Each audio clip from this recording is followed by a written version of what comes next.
Coverage today presented by Asphalt Racing Network. Of course, decals, paint, and Photoshop for all your race paint needs. Decals is where to go, and Young hit a collectibles on whatnot, selling old and new vinyl. Right now, it is time for Kansas City in the Gen 6 Cars Fisher Studios 300. Now, moments away, or minutes away, shall I say, to a green flag here tonight. Lone qualifying currently starting.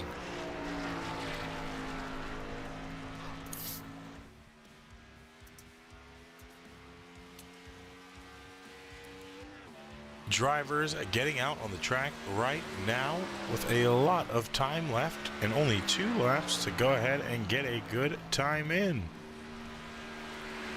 Of course, 2 laps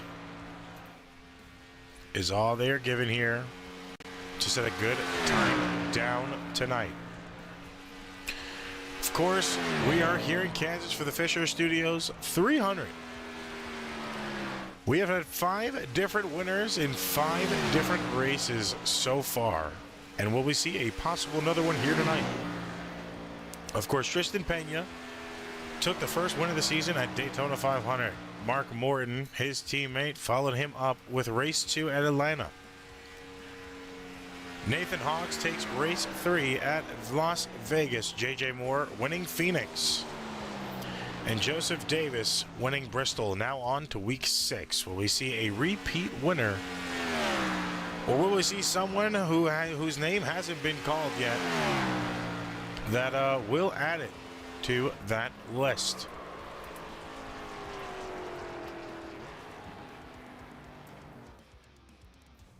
Of course, Jordan Fisher has now finished on the lead lap in 2 races and has safely made himself comfortable in the points. Now all he has to do is rack up consistent finishes. Of course, this time last season in the playoffs, Jordan Fisher was leading with 15 to go when a caution came out caused by Charlie Bennett. We're looking at the points right now. Regular season standings. Parker sitting in 10th. At 153 points, just 61 points behind the leader. Him and Brendan Carroll are both tied at 153 points.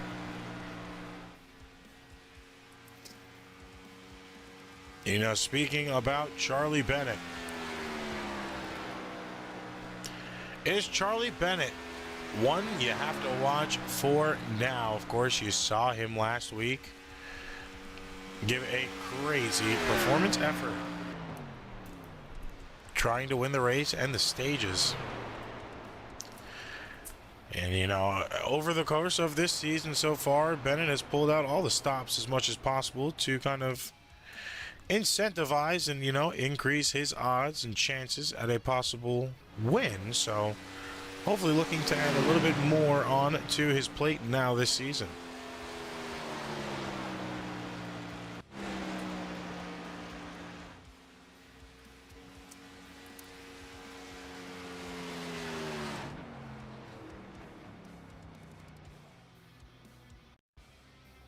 Now, of course, we've seen the situation with Steel City Racing. They have found their consistency early on in the season. They won the first 2 races of the season, but have not found victory lane in 3 races. With Mark Morton suffering 2 DNFs and Tristan holding strong with 2 top 5 finishes within the last 3 races.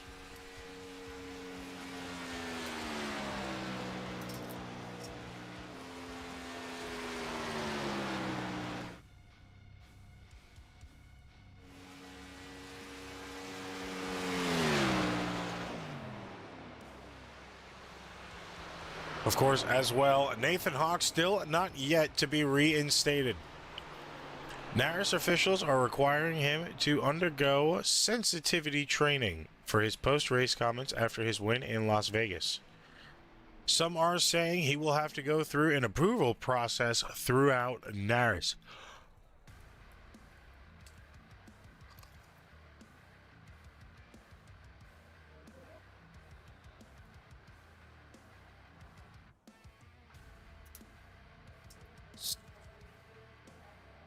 Of course, J.J. Moore found victory lane at Phoenix.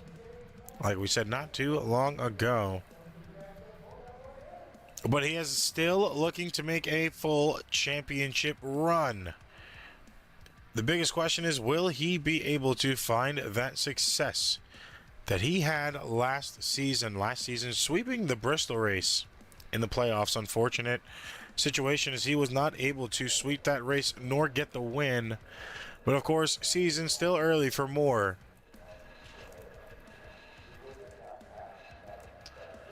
Of course, now looking at the 88, who is here tonight. Has the steam ran out for that 88? Joshua Mason in 3 races found himself leading or battling the race inside of 5 to go before the caution has come out.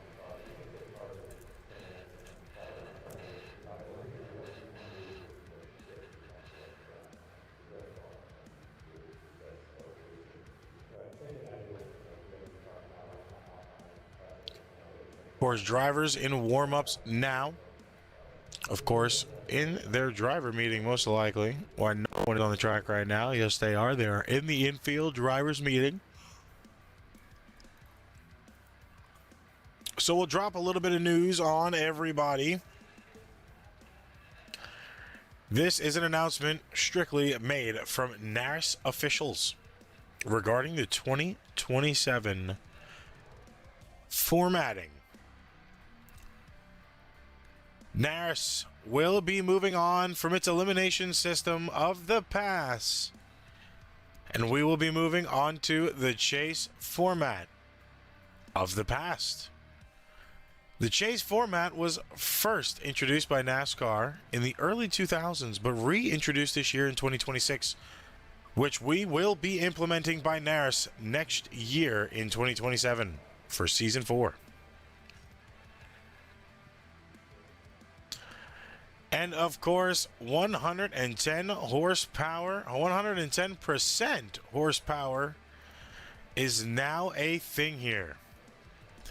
The 750 horsepower package has arrived, giving the cars an additional 10% horsepower, seeing speeds of almost 195 miles an hour. Of course, drivers like Lucas Lewis, Bennett, and Jack Plyler all did a Wednesday test this past week, testing the 110% horsepower.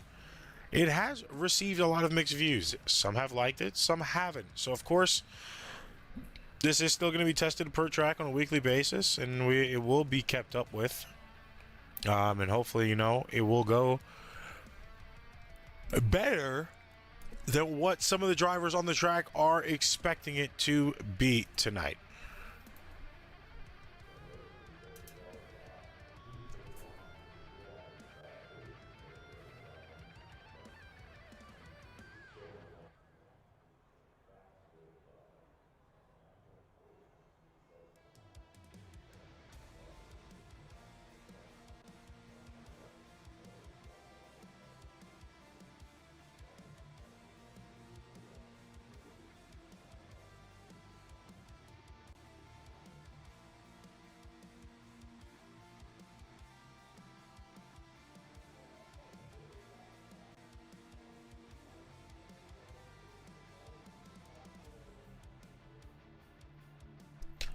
Of course, about 5 minutes left in drivers' warm-ups. They're in their meeting right now. Still a little bit of time before we get kicking here on the grid and go green. We're going to hit a quick commercial break, and we'll be back with more action here in just a few minutes.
end. He's got the outside line for the second spot, and he can't hold on. Going the long way around. We're going to be 3 wide for the lead as they all come to the line. Who is going to take it in the end? And here comes Lockwood. He's going to make the move to the outside. Quinn tries to force him off a little bit, but there he goes.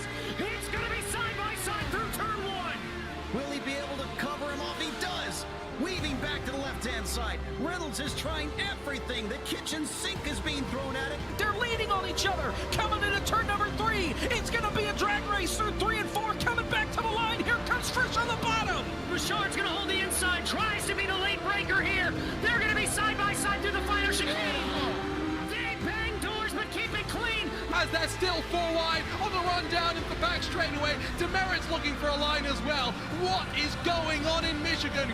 Novak into the fence. They're still beating and banging. Oh and to the line. He is much faster coming through there. Is there damage on Challenger? Abramitis is ahead. There's going to be a race to the line. Who is going to get it?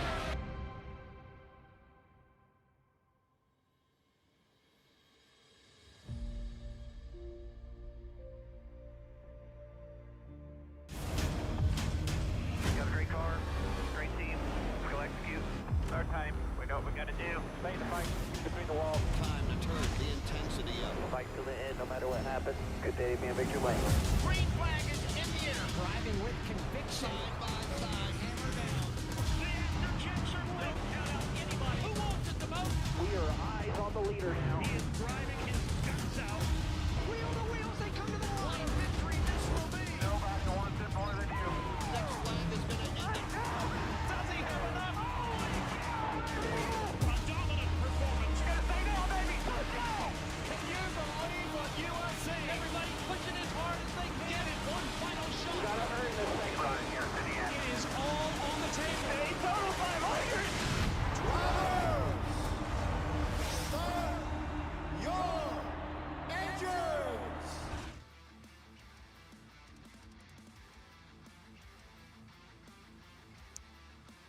$38 more seconds to go here before we get on green and get this grid started. Lot of drivers here tonight. We have officially surpassed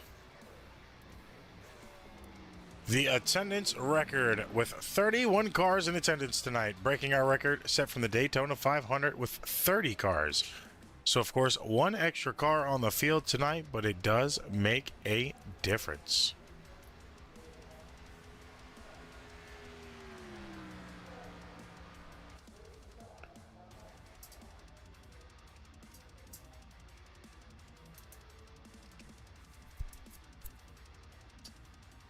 Of course, warm-up's finished now. It is time to go to the grid.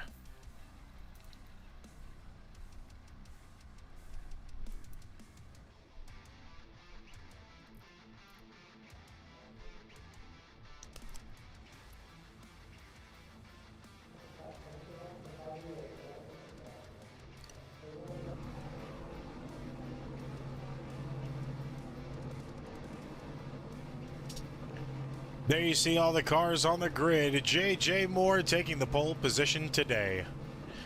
Joseph Davis starting in second place. Corey Rainey getting third.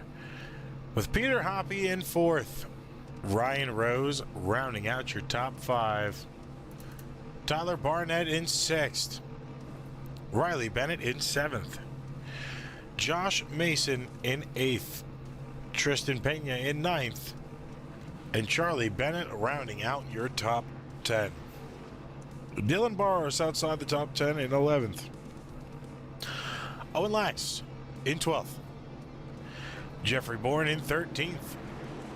Taylor Auden in 14th.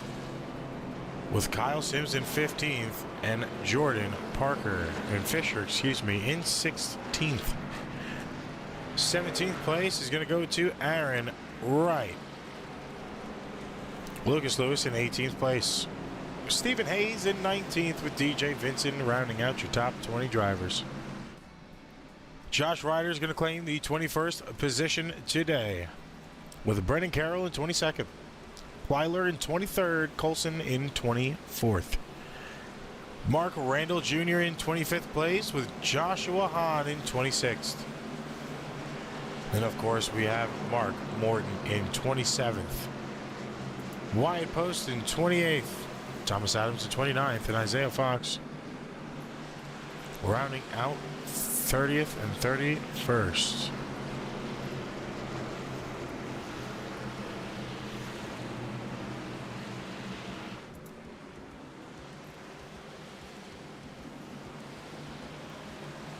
Drivers ready to go here. One more lap around.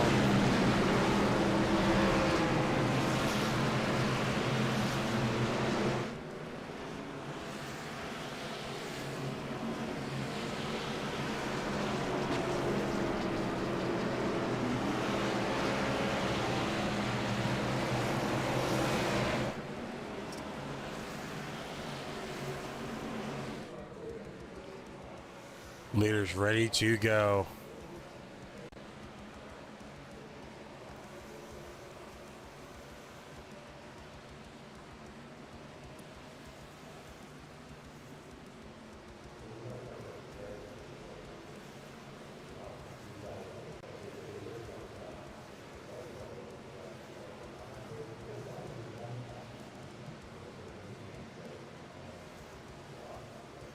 This is going to be a long race.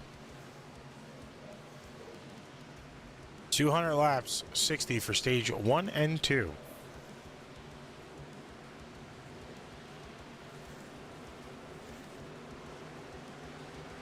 Now the pace car off.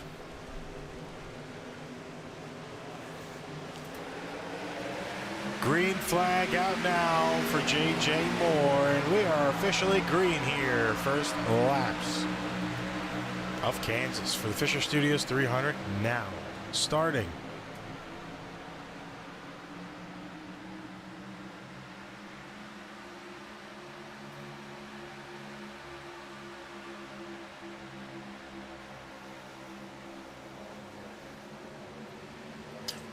J.J. Moore holding first down.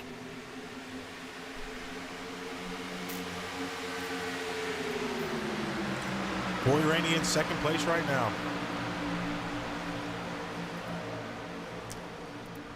Rainey is your current points leader. He has 214 points off of consistency, no wins right now. He's leading 19 points over the 88 of Joshua Mason in second place right now.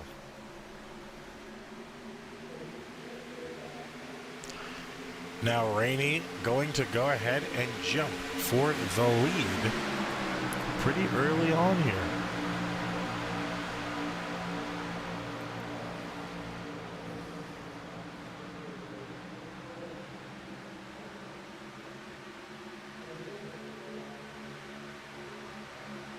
Rainey and Moore going to be side by side.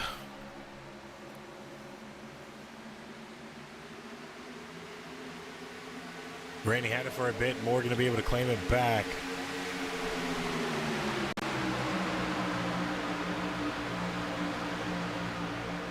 First few laps now with 110% horsepower. Looking pretty good.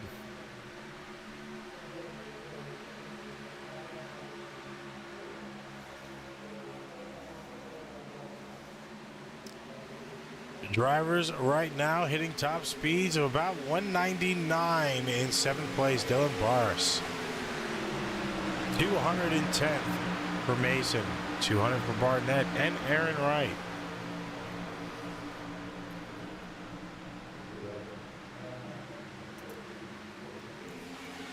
Mid-pack has about the majority of the top speed on the track right now. That's absolutely crazy to think of.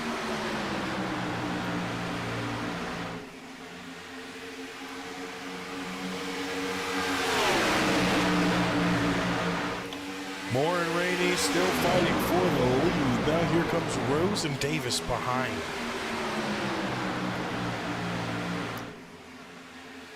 Still a lot of 2x2 racing at this point in time.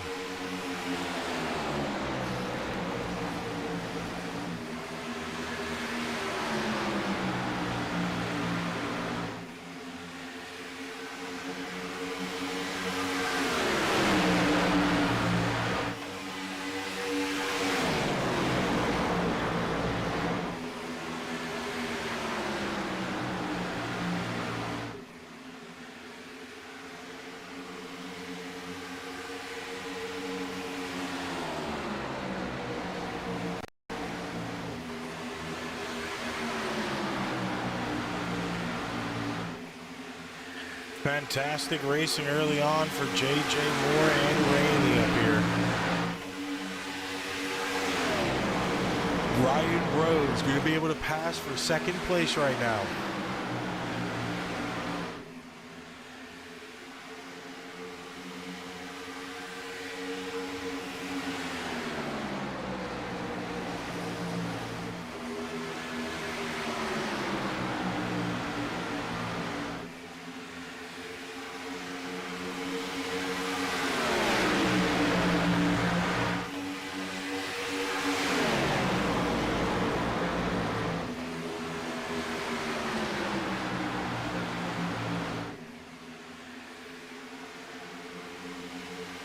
Now, of course, J.J. Moore still in the lead.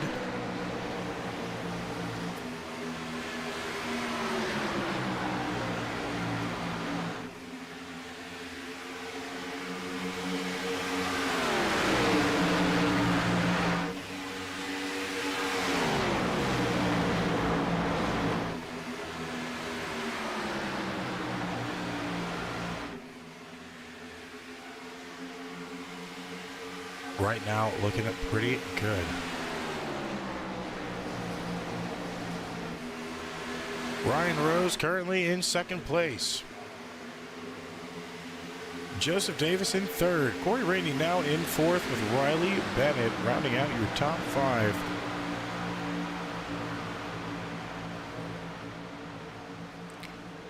Someone making a return here tonight. That is the number 10 of DJ Vincent. He's already 13 positions up from where he started here tonight.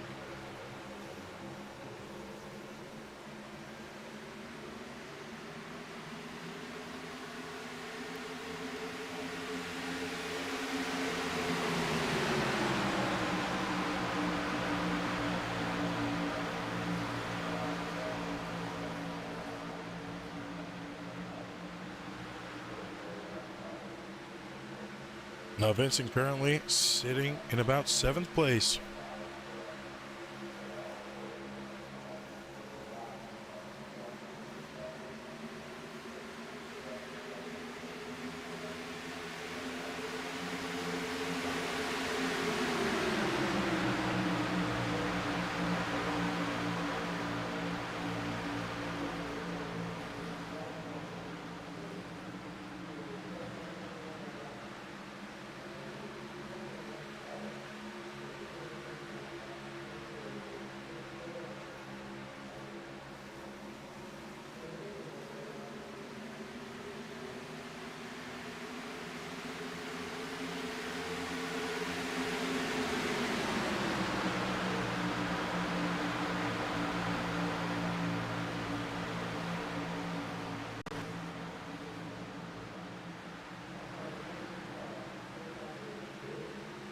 Now looking back to the front, J.J. Moore kind of broke away from Ryan Rose, excuse me. He's about roughly 2/10 away from Ryan Rose in second place. Davis is in third. He's one position down from where he started.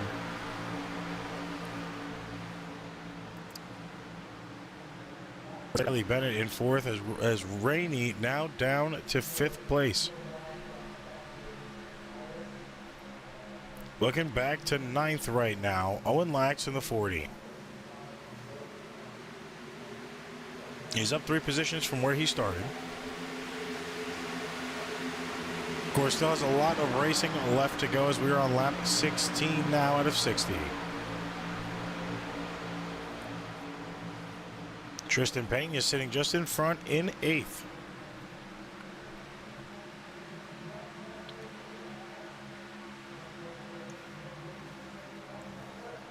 The behind Lax is actually the 08 of Charlie Bennett right now.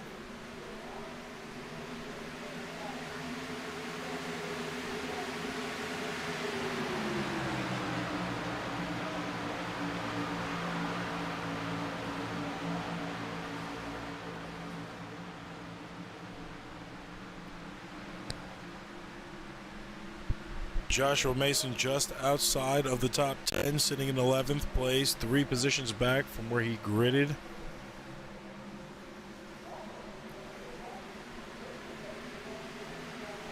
He still has a lot of time to make it work, though. No worries right now. It's still pretty early on.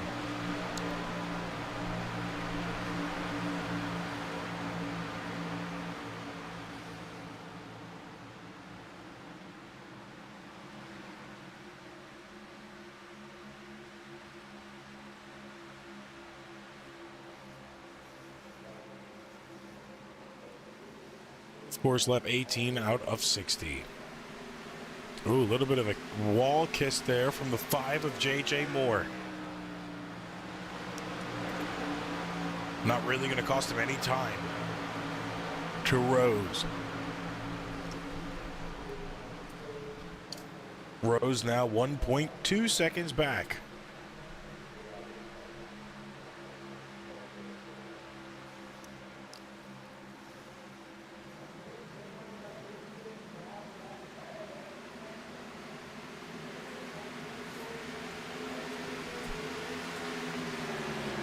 Not many drivers fighting early here. Everybody seems to kind of still be trying to put the car, you know, to the test. Gauge what you can and can't do with the car now that we're at 110% horsepower, 750 horsepower package.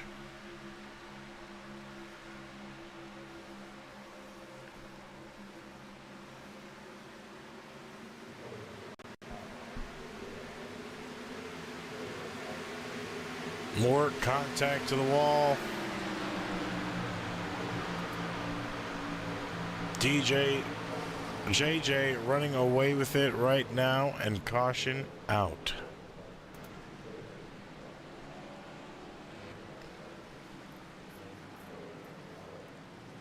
Where was that caution is the biggest question.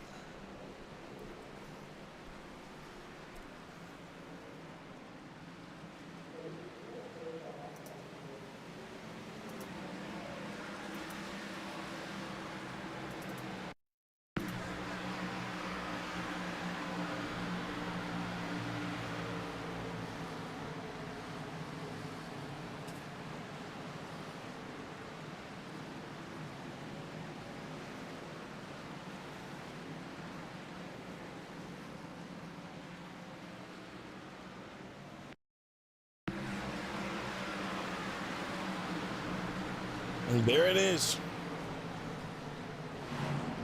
96 of Jeffrey Bourne.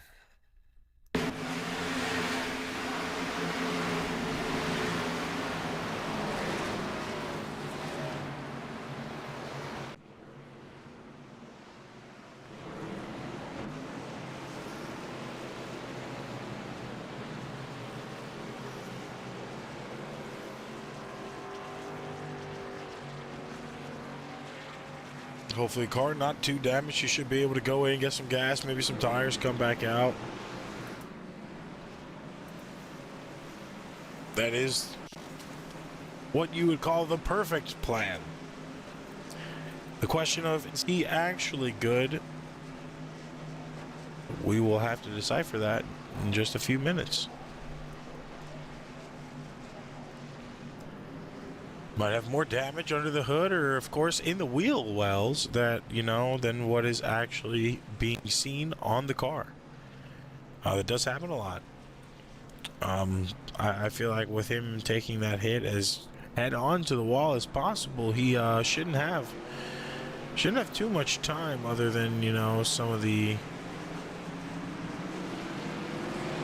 actual related situations. You know, I feel like it would be more bodywork panels or anything. Oops.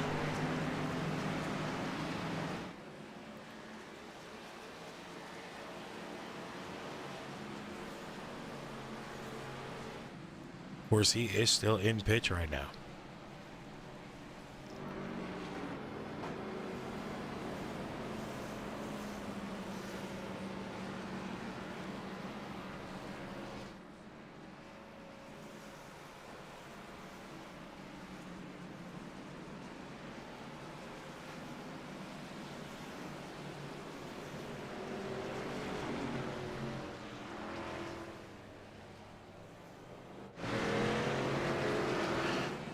Now, everybody should have been in pits if they wanted to go in now.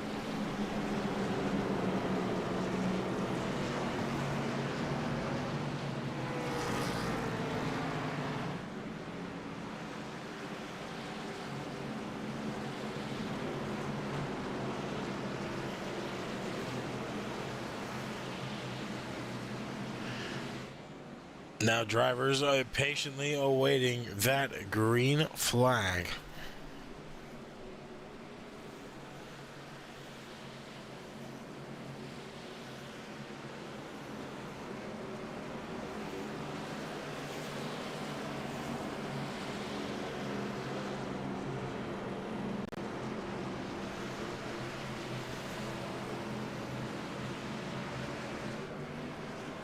Now, the 85 of Ryan Rowe is going to fall all the way back to the end of the line there.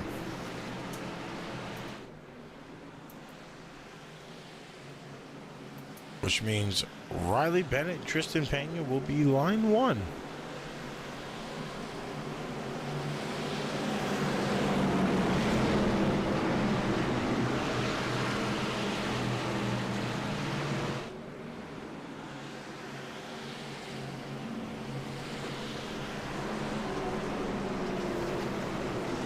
Of course, ready to go back to racing action here tonight.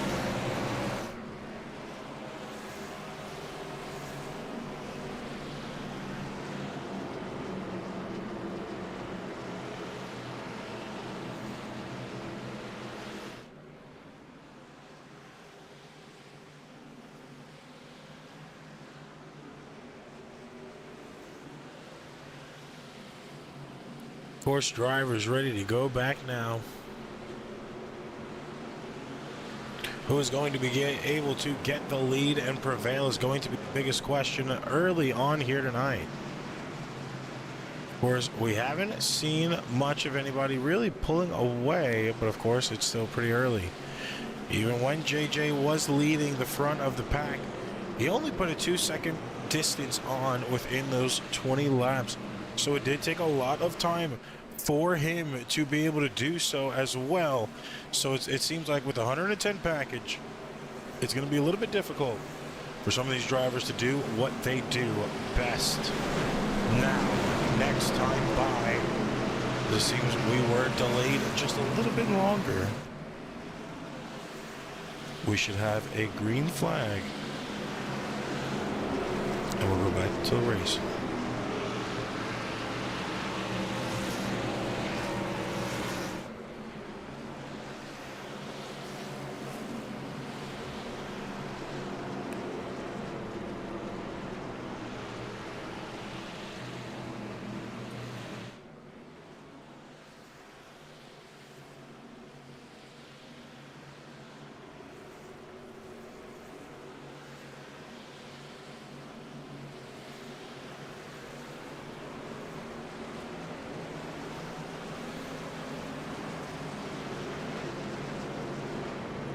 Now here we go.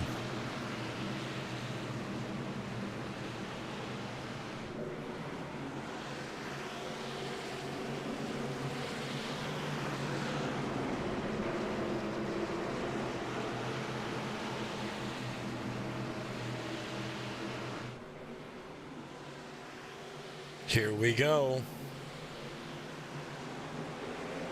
Back, green flag, racing now. 27 laps out of 60, that time by the line.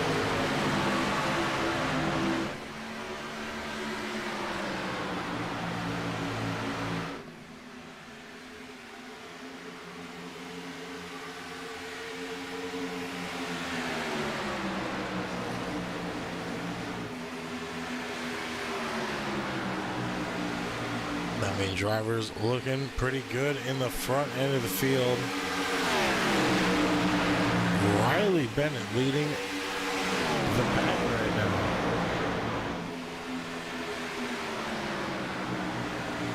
Tristan Pena in second. Owen Lax in third with Joseph Davis in fourth. Now putting himself up to third.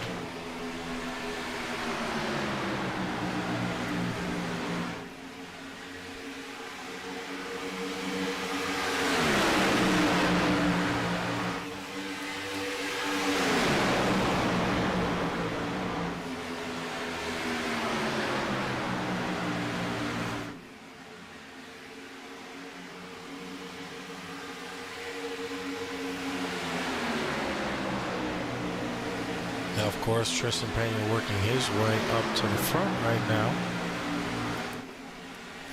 Still a early game to play here all night long.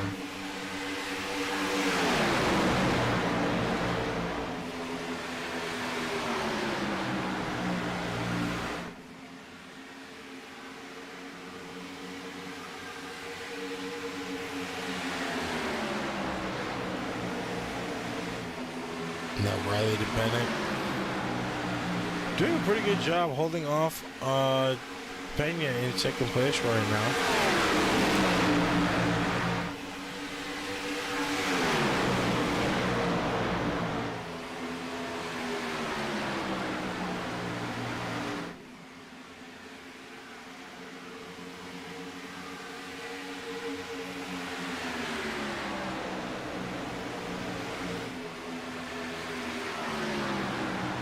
Now, of course, Bennett still in first place right now. Pena in second. Joseph Davis in third. Lap 32 at this time by the racing. Really doing the talking for us here tonight. Of course, we had a situation early on, but it has been an immaculate race here with a 110 horsepower package.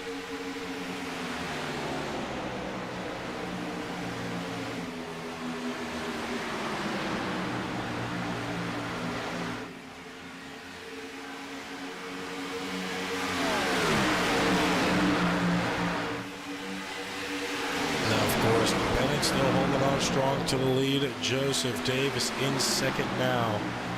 Tristan Pena still holding on to third place. He is 6 positions up from where he started on the night. The only person in the top 3 that's in his original positioning was Davis, as he started there in second.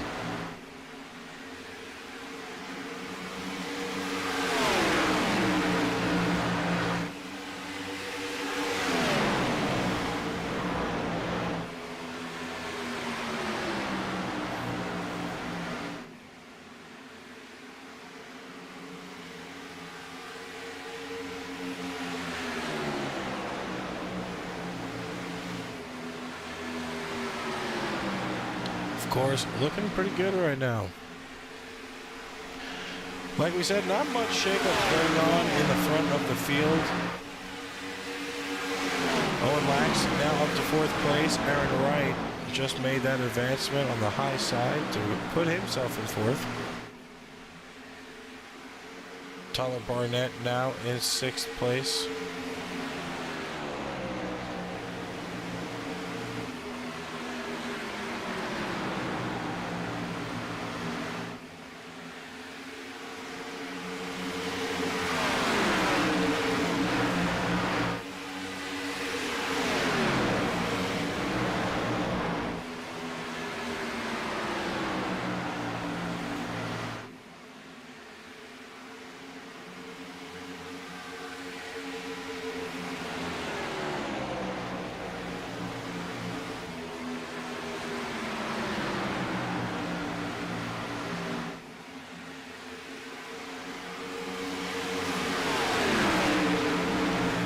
Of course, Davis in the lead here. Lap 37 out of 60 is getting pretty difficult for some of these drivers to really hold on to pacing here. Up front right now, Mark Morton currently sitting in 7th, trying to make his way up there with his teammates sitting in 3rd and 4th position. Wright and Lax. Looks like Lucas Lewis with a little bit of a situation on the track, as he has crashed, but I actively don't think a caution is going to come out.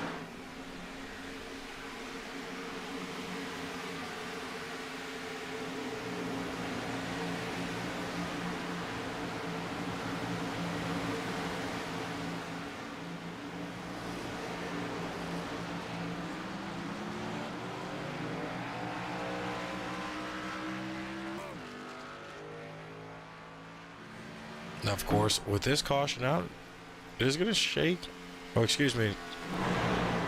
Caution was not thrown with that wreck for Lucas. It is going to shake. Oh, hell, commentator's curse.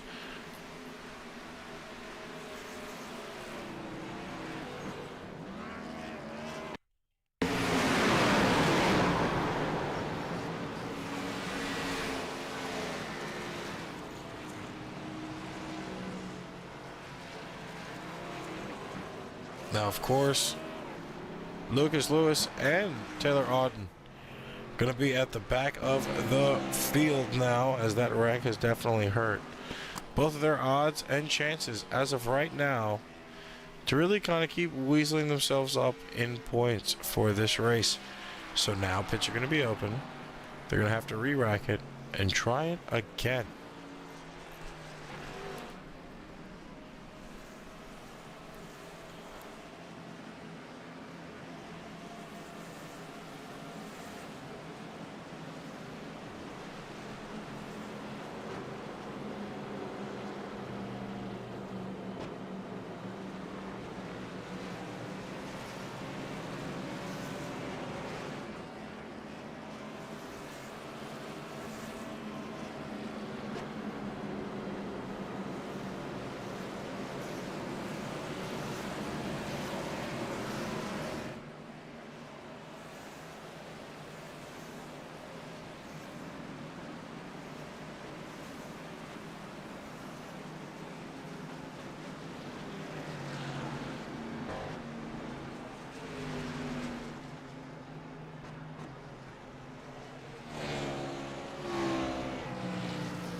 Now, all drivers have been in pits. They have re-racked.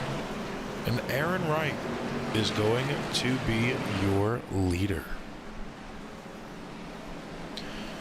Tristan Pena is going to be in second. Owen Lax in third, with Peter Hoppy in fourth. Rose rounding out your top five.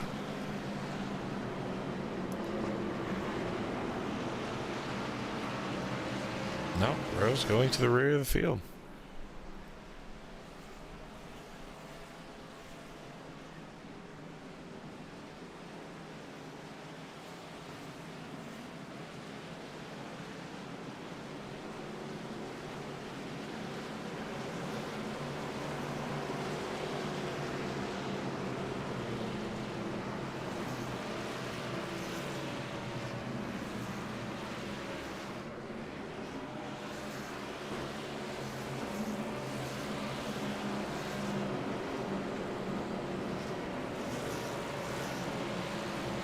Of course, now it's going to be a teammate 1-2.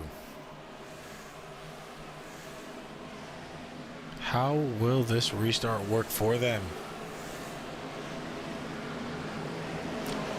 We'll see both of them try to control the field. Or will we see both of them try to hold up the lines and control the pace of racing?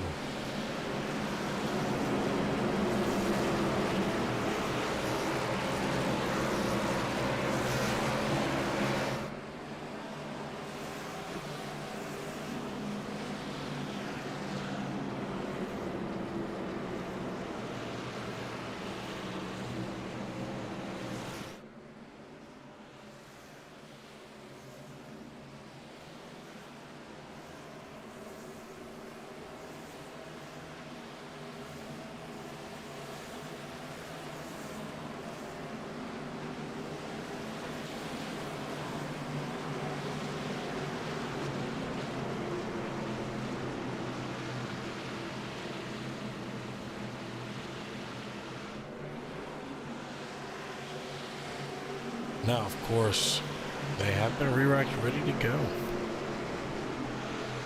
We are going to see a restart more than likely. This time by.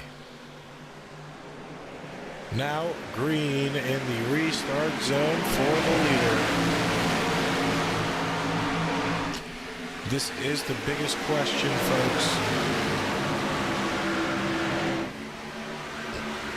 Will we see a teammate 1-2 by the end of this race?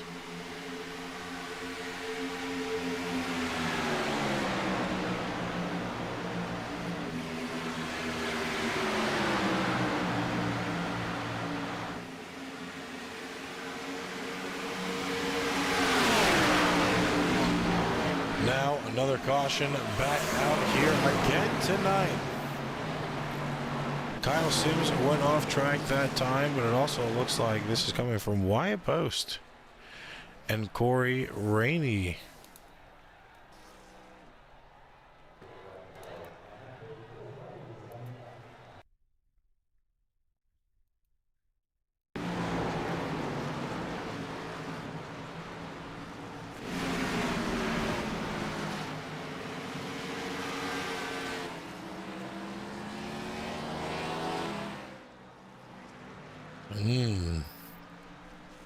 So that's going to be a tough situation now. With this contact there, it is actually going to cause a lot of problems on the field. That actually started with the 87.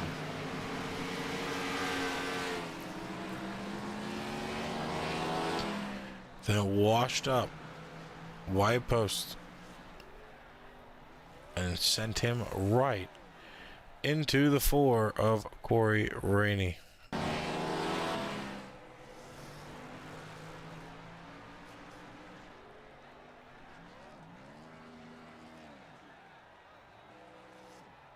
Now going to be a tough situation for these drivers as Joseph Davis is going to be in your lead position. After the caution this time, Aaron Wright in second, Lax in third, Riley Bennett in fourth, and Tyler Barnett in fifth place.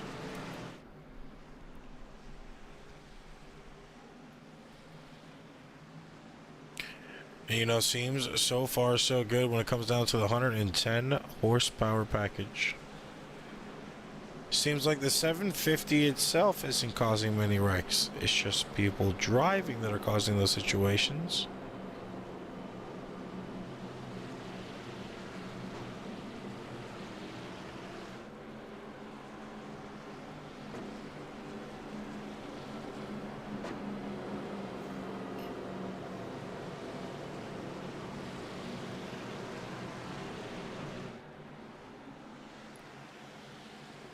Now, of course, choose cone this time by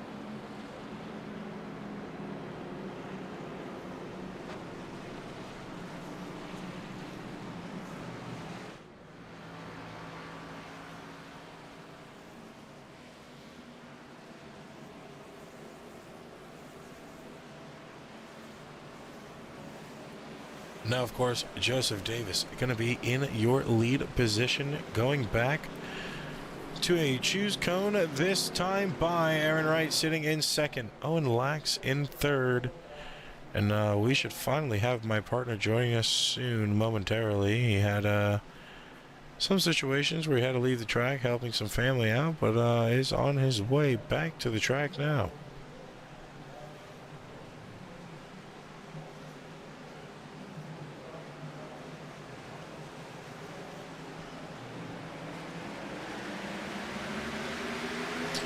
Now we go back to green flag racing here today.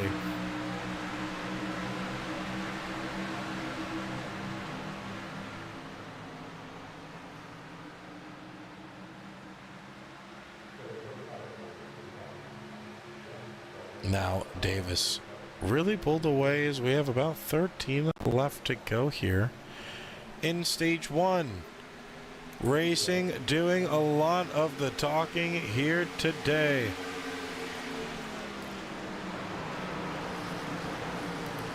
Another caution out, and what seemed to be good in the beginning is not turning out that way after all.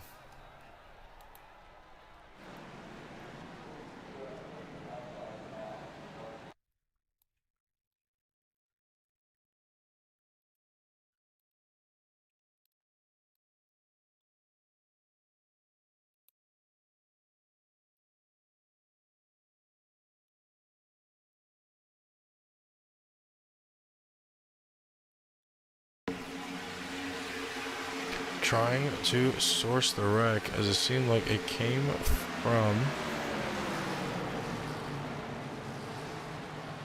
the 60 himself. There it is.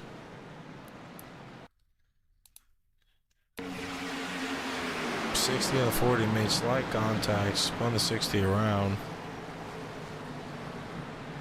Big stack up there too.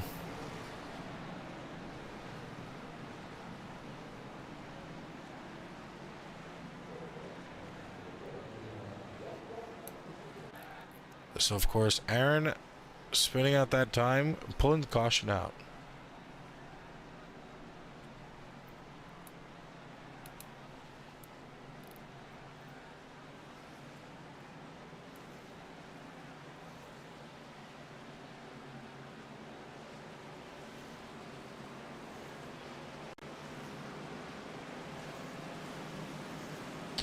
Now this caution being out, Joseph Davis going to cycle to the lead. Still, Tyler Barnett in second, Lax in third with Pena in fourth.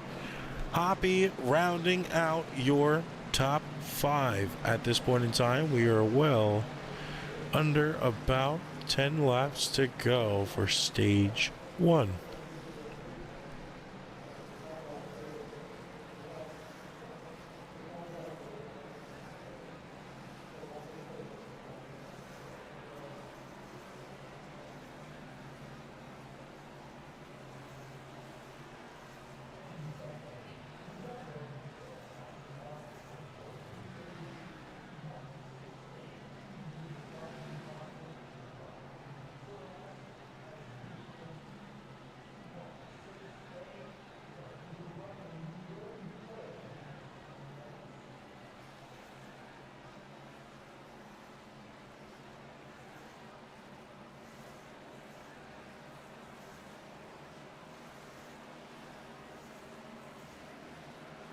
Now, of course, drivers getting ready to do a choose cone this time by. It has been a little difficult so far for a lot of these drivers to kind of maintain the clean and green about midway through the pack. Hopefully some of these drivers have learned and understood. You gotta kind of give space on this bumper here tonight. Any contact will kind of spin you around. So Joseph Davis now holding in the lead as we are about wrapping up the 4th caution of the night here.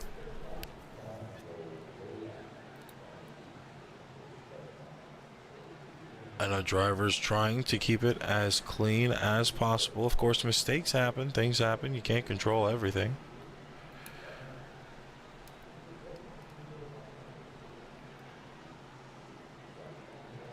Four cautions within 50 laps. It's about 25 laps per green flag run.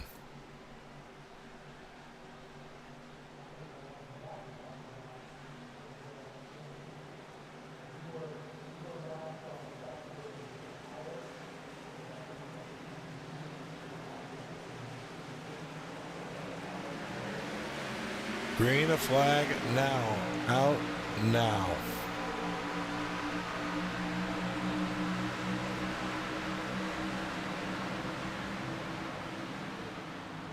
This is the Superman time. This is where we will see who turns into a superhero and who turns into the villain. 8 laps to go in stage 1. Now you're seeing Barnett fight for it against Joseph Davis. Lacks about barely a 10th off pace.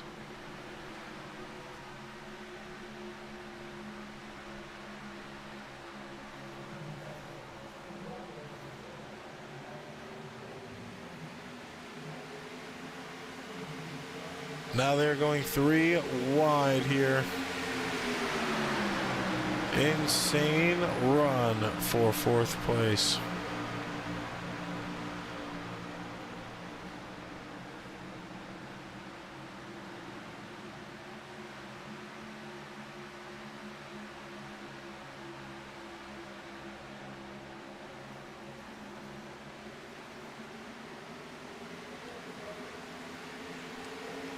Now, of course, 6 laps to go here. Tyler Barnett currently in the lead.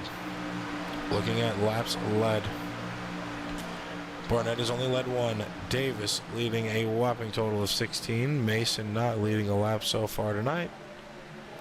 And, of course, J.J. Moore has led 22 laps of this race.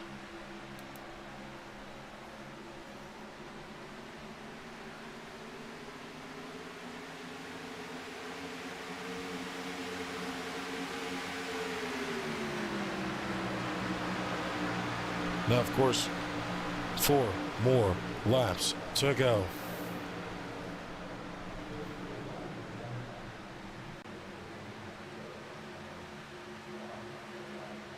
Barnett currently in the lead.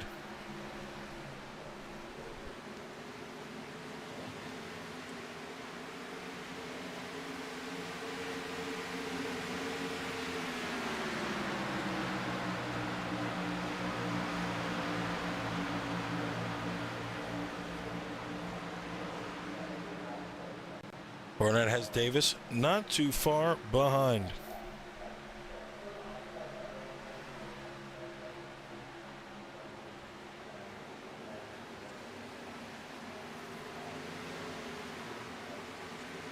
Davis really closing that gap now.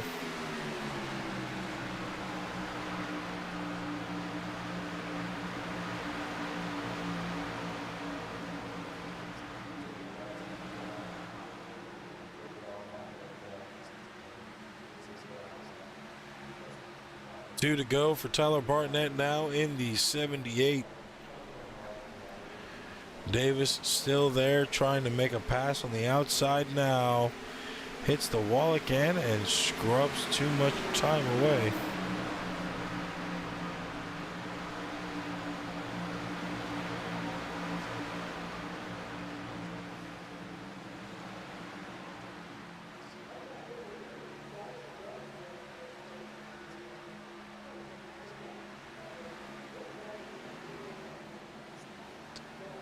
Now 1 to go, 78 of Barnett in the lead.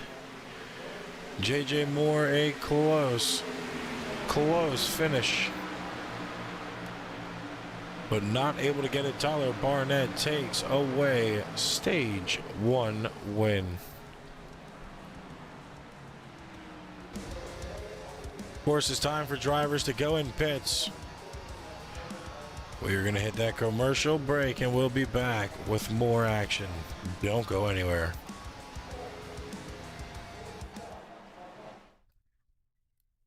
Let's go. I want to taste your banana pudding. You taste my banana pudding. It's on. It's on. I was going to say, will you marry me?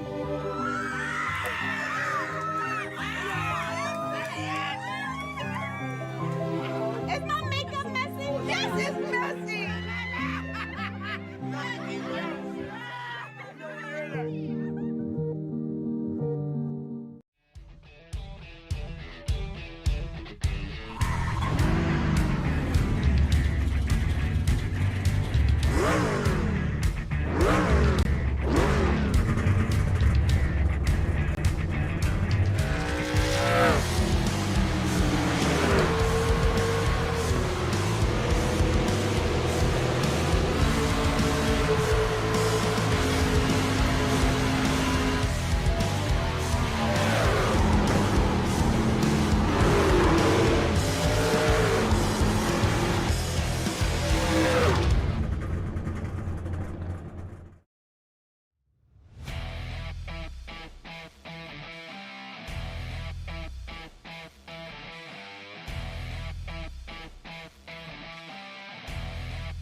Consumer Cellular can help people save on their cell phone bills. That's why I cut my car in half. This year, let's cut even more things to show people how much they can save. Let's cut the face off of our helmets. Let's cut the top off of our steering wheel. Let's even cut our hats. Isn't that just a visor? Shut up, Chris. Great. Can't wait to see what y'all come up with. Get your second month free with Consumer Cellular.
Okay.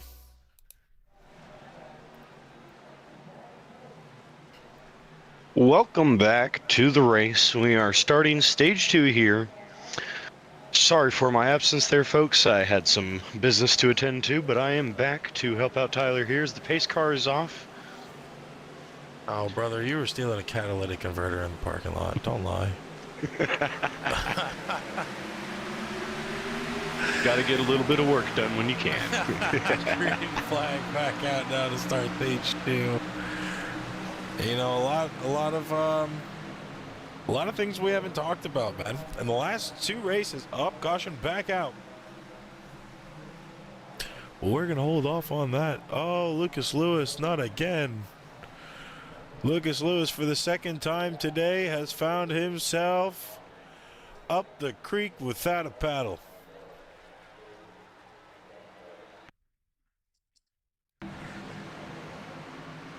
Good God. That was a very nasty hit. Let's go ahead and rewind that. It was a double situation there. He made contact there, got washed out there, and came back down. As the 57 was trying to avoid, sends the 57 on 2 wheels. Wyatt had put his car in pit road after that.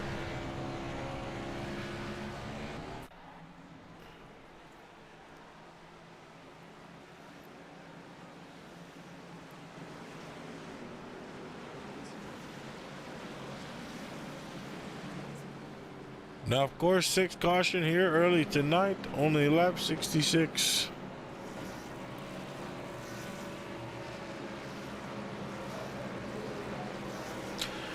But like I was going to say, partner, in the last 2 Kansas races, the race has finished in overtime. And in the last Kansas race, it went into overtime twice before we were able to finish and crown a winner. Do you feel like that trend might kind of continue here tonight? Well, as it is already looking like there is a lot of contact being made. These guys are kind of struggling maybe to control this horsepower boost that they are working with this weekend. So I do think there's a good possibility that we have a multiple overtime going into this race. And then to add on to that as well, you got to also think here, we have Parker Motorsports, who's swept both Kansas races in Season 1 and found themselves in the top 5 in Season 2, leading late in the playoff race. Jordan Fisher strides on himself to perform well and win at his home track. We're hoping to maybe see him start pulling up towards the front here. With that being said, You know, this is really the track. A lot of people say it's always Phoenix that, you know, will kind of decide what the playoffs are going to be looking like and how it's going to shape out for a lot of drivers. I also feel like Kansas is another track, you know, that you have to look forward to. Of course, this is the only time these drivers get to race it before it is in the playoffs. And we have a lot of tracks in the playoffs that they're only going to get one opportunity to. 3 of those tracks have already came and went. That being Las Vegas, Phoenix, and Kansas tonight. Oh, and excuse me, Bristol. And then, of course, Kansas as well tonight.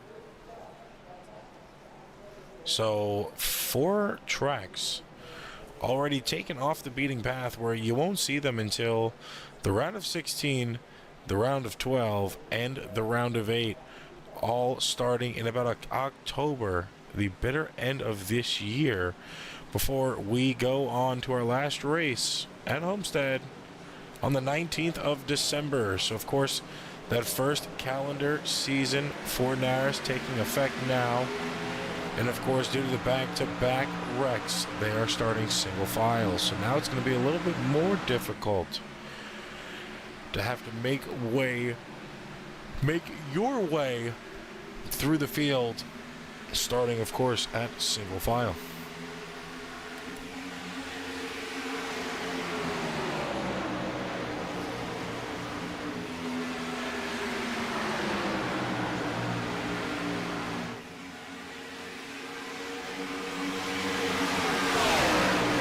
JJ Moore, Joshua Mason here making a good run on Bennett, taking first and second, throwing Bennett back to third.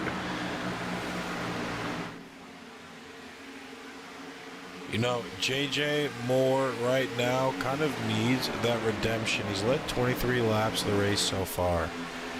Everybody expected him to win Bristol last week, was even congratulating him before the green flag came out. Could that have been a curse for him not to sweep that race again? Very possible. But now looking to finally take a win and lock himself in comfortably where he does not have to worry about anything else. Josh Mason now in the 88 in second. Barnett in third. But I mean, still a lot of time left to go here. Not only in stage 1, but stage 2. We've only done 72 out of 200 laps.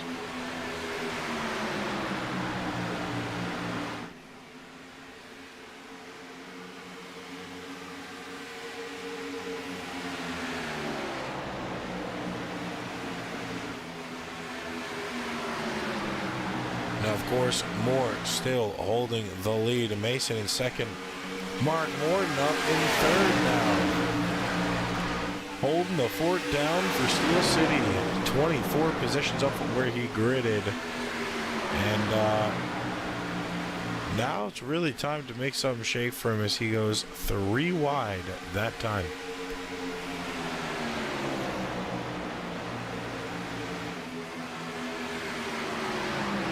You know, and Mark Morton is somebody that we've kind of been keeping our eye on. He's been having a bit of a rough season, and so we're wondering maybe if Kansas can be the place where he turns this season around for himself, especially with the fact that he made his NARAS debut here in Season 1, and then the following week won Talladega. Now, I mean, it's a very good question. Of course, there's a lot of time left in not only the race, but also the playoffs as well, as we are nowhere even near there. Now, of course, Steel City really trying to make this return to victory lane. We have 2 out of the 4 drivers that have claimed a victory and have really primarily put themselves in a great playoff run where they don't really have to worry about the points now. Of course, you know, regular season points doesn't matter for them anymore as they are in. It is literally just going to be the playoff points to give them that extra advantage. But still, with that being said, you have to make a good run to get stages. You have to win your stages to get extra playoff points. You have to put yourself in good positions at the end of the race. You technically still have to win races. So, you know, in this situation where, you know, we have had 2 DNFs by Morton. We've already had provisionals used from right. And, you know, Bourne being in some worse for wear situations here and there. What do you do as not only a driver, but as a team to really kind of try to bounce back from all of, you know, the negative outlooks or, you know, negative looks you've had this season so far?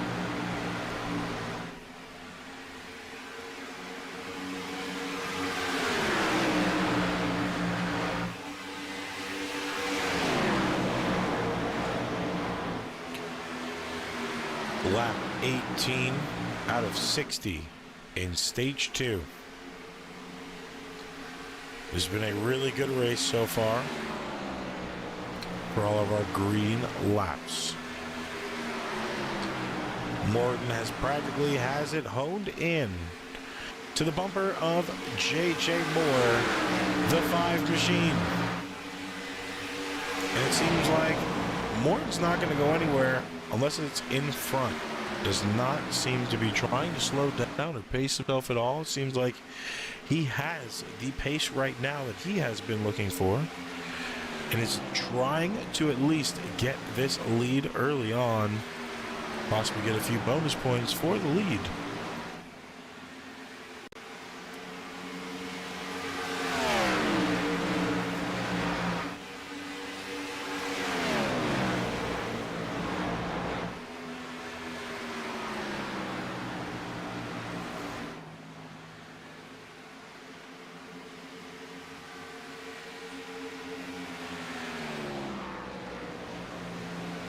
Truthfully, seems right now like no matter how close someone can get to Moore, seems almost impossible to dethrone Moore.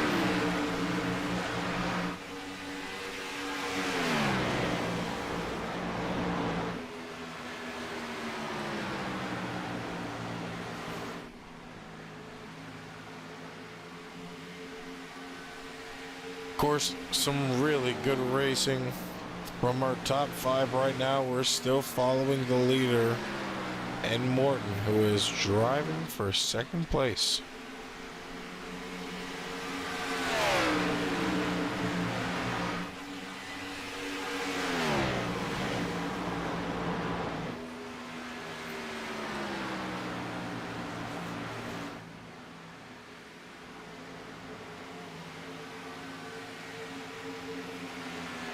Now, of course, we are just about near the halfway point. Not all the way, but I would say just getting to the point where we should be nearing the halfway point of stage 2. About 7 more laps to go. Moore still in the lead. Barnett in 3rd. Josh Ryder in 4th place. Mason rounding out your top 5. And you know, Mason, not one of the drivers to really be slept on, but so far really hasn't had the performance not only his fans, but the owner or drivers for his team kind of were expecting from him.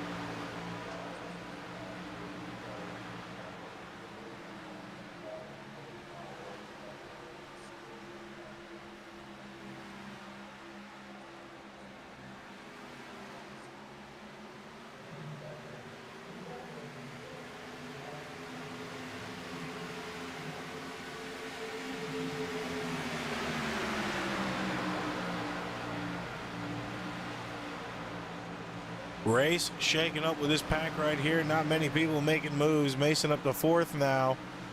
Josh Ryder sitting in 3rd. Barnett in 2nd. Moore in the lead. Tristan Pena in 8th place right now, as Aaron Wright, his teammate, is in 12th. Jordan Fisher sitting in 13th right now. Mark Randall in 10th. Davis in 11th. Sims in 14th. And Mark Morton a lap down and seems to be out of the race.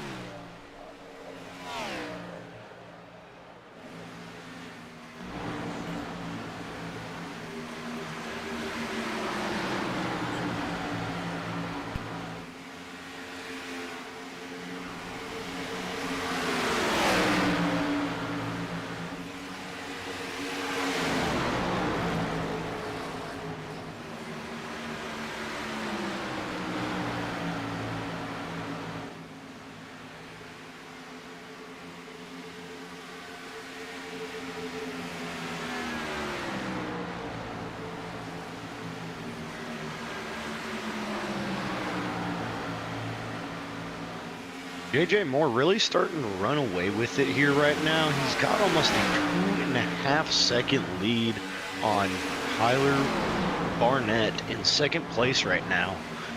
You wonder if pushing this car as hard as he is kind of early in the race maybe is going to affect his strategy in the sense of if he doesn't get another caution coming out until the stage break, is he going to end up having to adjust his pitting strategy accordingly? Or maybe he still gets lucky and we get another caution before the break happens. No, honestly, and I mean honestly, there probably will be another caution before the break happens. The way we've been going so far, we've had about 25 lap runnings before these cautions have came out. Other than the 2 pretty early on, back to back behind each other. Everything else has been pretty consistent. Now, you want that green flag run if you're in the lead.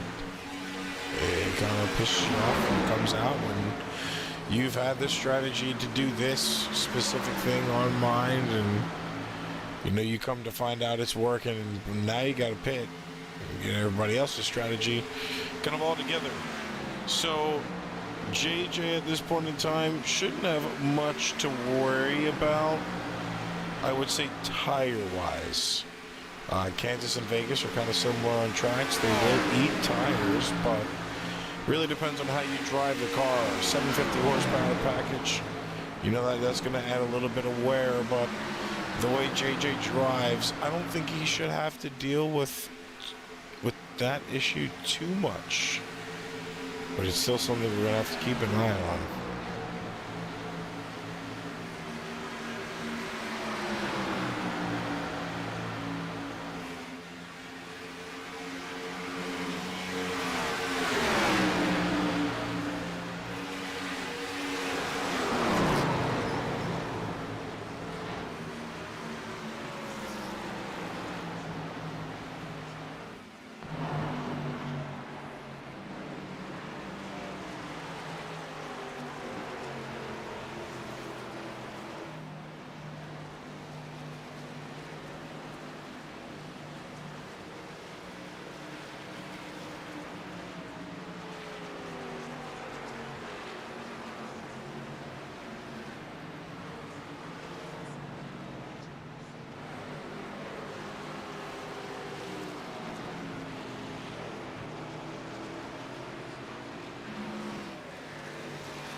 Now, partner, I wouldn't know if that would be considered the commentator's curse, but with our now 7th caution here in the race, looking like it was Tyler P. Austin that was in the wreck. Trying to find it here myself. Tyler Otten, the believe it was odd. Looking at it, the 91 seems to have been the one involved in the caution, which was. He also was involved in about 2 cautions ago. Him and the 88 that time by.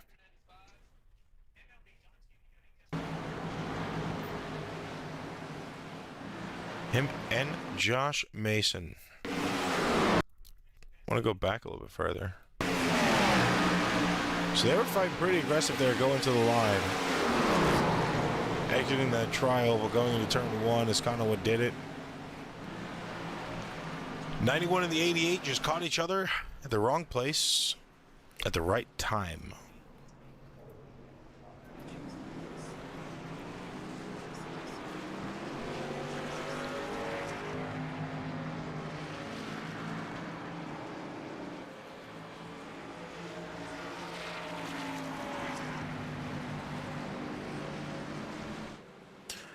You know, it's kind of funny. After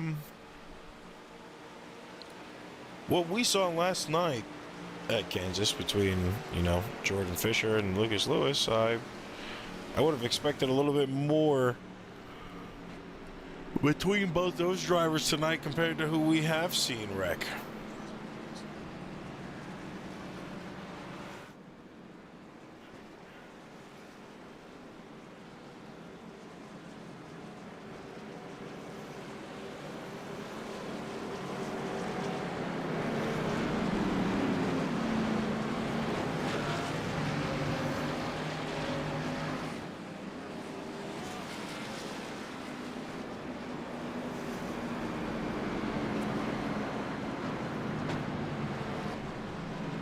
And we're starting to see some of the familiar names that we did have last night in that truck race, with Owen Laxton 3rd right now, Peter Hoppy in 4th, and Tristan Pena in 6th. All of them, I believe, did lead some laps last night in the truck race.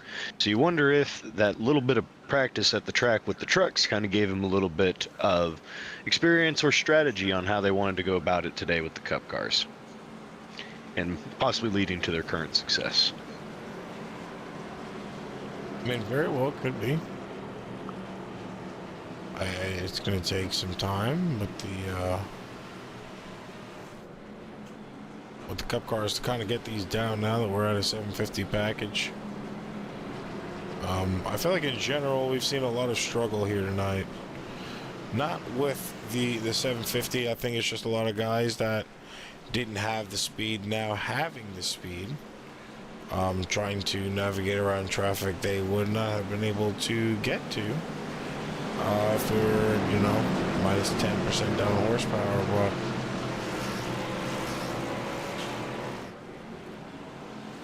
But right now everything seems to be going good,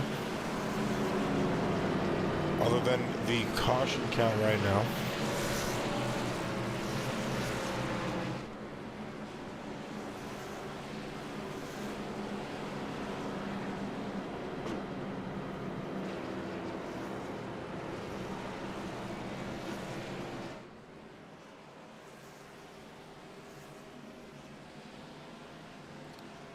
Now, of course, they are re-racked here, ready to go back to green flag.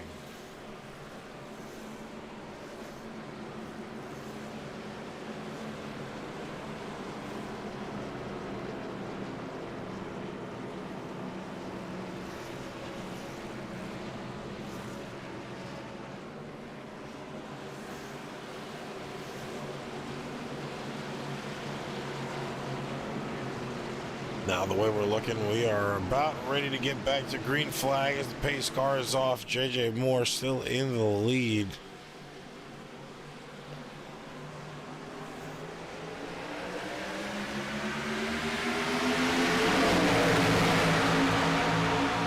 Green flag back out now.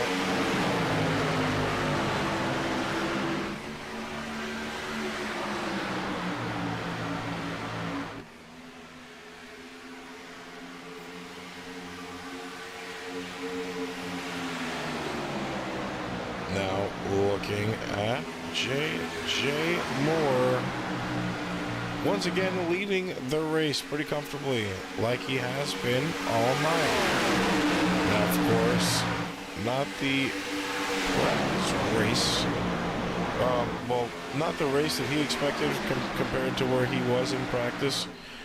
You know, leading, I feel like he expected to have a little bit more competition around him.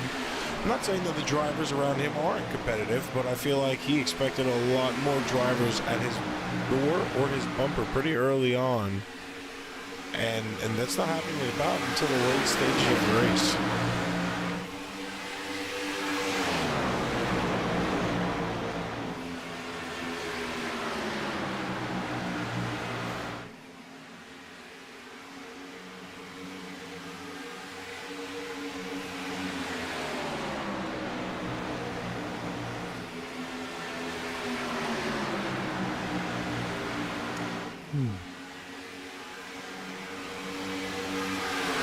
J.J. Moore with about 40, I want to say maybe 37 laps in the lead. Let me take a look here now. 54. Jesus, was I way off. 54 laps in the lead. 41 out of stage 2 has been completed for 60 laps in total for stage 2, 101. Dalmatians with 200. Sorry, I couldn't help myself there. Barnett is in second, Ryder in third. Lax in fourth, with Hahn rounding out the top 5. While these drivers are doing what they love to do best, we are going to love what we do. Take a quick commercial break and check up on this racing. So we will catch you guys in a few short minutes. Don't go anywhere. We'll be right back with more racing action.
Got a great car, great team. We'll execute. Time to turn the intensity up. Fight to the end, no matter what happens. Good day, be in victory lane. The after jets are wet. Don't count out anybody. Who wants it the most? We are eyes on the leader now. What a victory this will be! next lap is going to end. Does he have enough? Let's go! A dominant performance. They're going to say no, baby. Let's go! You gotta earn this thing. It is all on the table. Dylan Burris. Now, coming back from caution, we had another wreck, being the 8th caution here tonight out of 106 laps now being led. Seems like it was a situation with Josh Ryder, and I believe Dylan Barris. So we're going to go ahead and take a look back at exactly what happened to both of those drivers. You see the 77 of Barris there. Seemed wrong place, wrong time. Seemed like Ryder just didn't have enough room. Oh, Ryder hit off the outside wall, which then slung him down into the 77. And of course, he kind of just door tapped the 77 a few times there.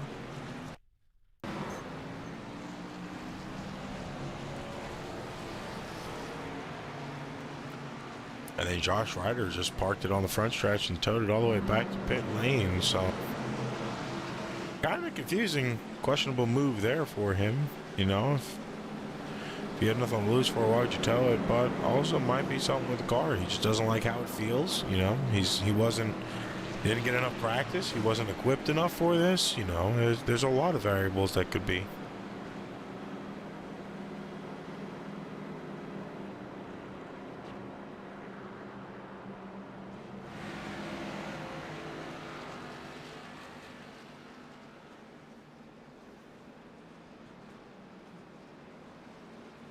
We will be back single file on this restart with JJ Moore in the lead, Tyler Bennett in second, Tristan Pena in third, Joshua Han, sorry, in fourth, and Aaron Wright in fifth.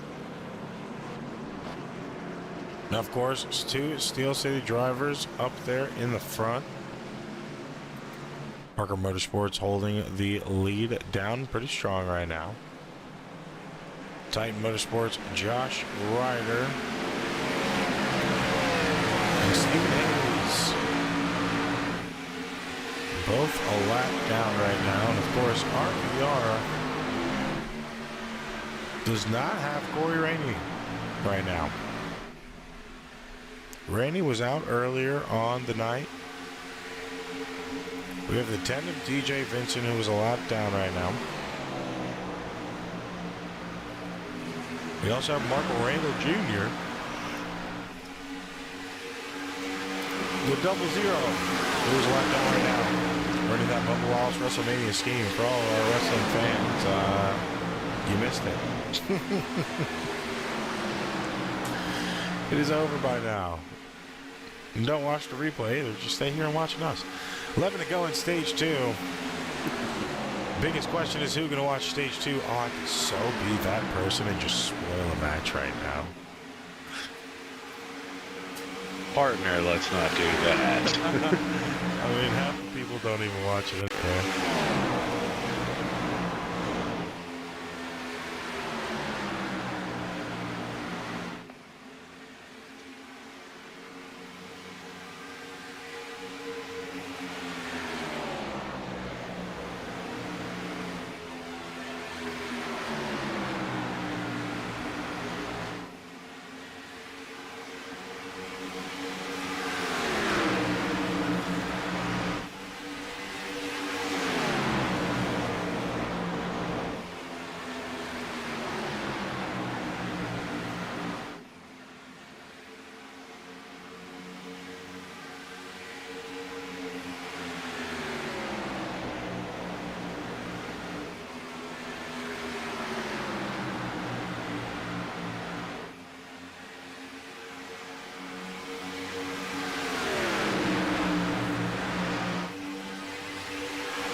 More laps to go.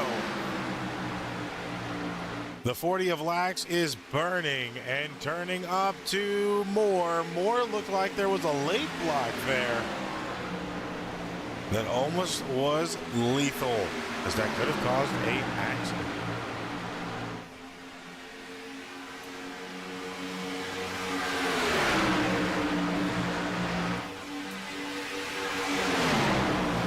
Now,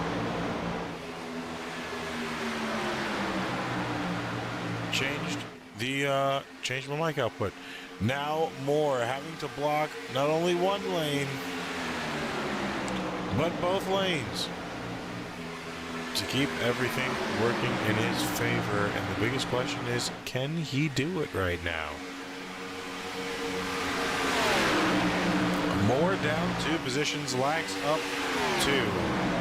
6 to go, and it seems like Lax might be taking stage 2 for himself.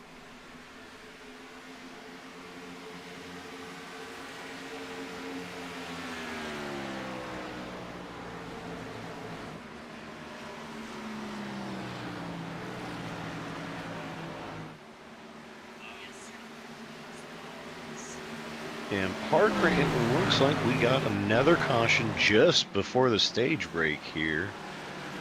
Trying to find the source of it. It's like it could be... Oh, looks God. like Aaron Wright is involved. My driver. And Dylan Burris again. My team cannot catch a break today. And it's just, looking at it right now, there's just not much room for Boris. On the top side here, let's see if we can get the overhead chopper cam. Boris Boris had about a car length onto that wall. He accidentally just came down onto Aaron. I mean, of course, everybody's going to be like, there's 2 sides of the situation. Aaron does have a lot of room. Oh my God, I wish I could paint John Madden style. Aaron does have a lot of room down to the 00 where he could really kind of be sitting at. Of course, he expected the 77 not to really pull that gap. So as soon as he saw him, it seemed like he kind of gave him the way to the outside line. But, once again, in those cars, it's kind of very tricky to gauge where the wall actually stops and your car actually, starts. So could have been a situation with the 77 that he did not expect that 60 to be that close, or as I was saying, that wall to be closer. So an unfortunate situation there. Seems more like a racing incident than anything, but will definitely hurt. Definitely hurt both drivers. Does look like Dylan Burris is going to be out after that wreck. I believe that was his second wreck that he was involved in so far in the race, so he is done for the rest of the race.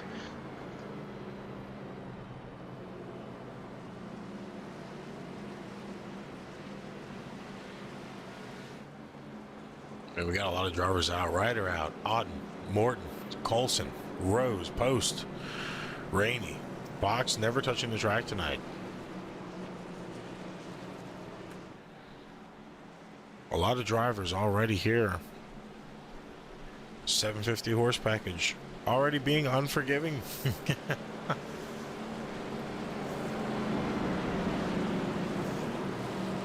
Makes you wonder for the ones that are already out, as if they did they take advantage of the practice time as much as possible while they could have, or maybe they missed a bit of it and that could have led to their possible downfall here so far. Well, man, if they missed practice, that was on them. Practice was extended by an hour. So instead of opening the session up at about 7, it opened up about 6. These drivers have had an ample amount of time to get as many laps in as they practically would be racing here tonight with no brakes. To get a feeling and understanding as to how long this run really is. Now, of course, as a driver standpoint, sometimes it feels long, sometimes it feels quick. The one that doesn't understand is, of course, the one not in the car. How difficult taking on a Gen 6 car and 750 horsepower probably is right now for these drivers.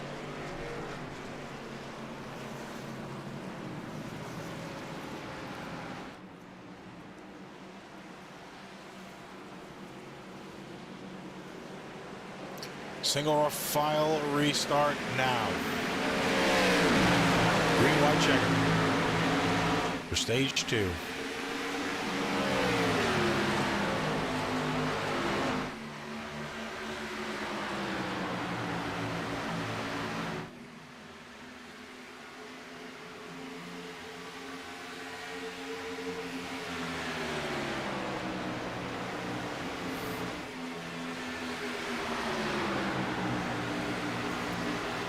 Now, of course, 2 left to go. Lax and Barnett really fighting it out here right now.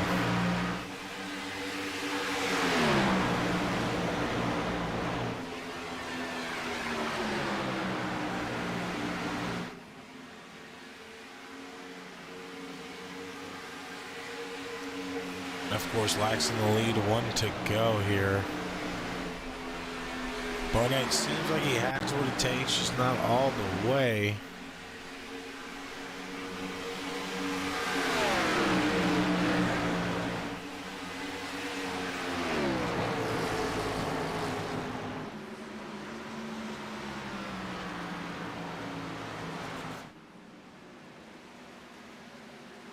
Now, of course, Lax with a 10th caution out right now, taking away stage 2. Tough fought battle for a lot of these drivers right now, and it is not going to get any easier the longer this race goes on. Stage 3, just a few short minutes away. This is going to get crazy. Don't go anywhere. We'll be back in just a few moments. 3 NASCAR Cup teams. We got Team 2311, owned by this guy, and 3-time Daytona winner Denny Hamlin. But Denny Hamlin races for another team, Joe Gibbs Racing. Yeah, Super Bowl winning head coach Joe Gibbs. And they both share the track with Legacy Motor Club, co-owned by 7-time Cup champ Jimmy Johnson. 3 epic teams, 4 legendary owners, all going after 1 cup. Now you're up to speed. You in?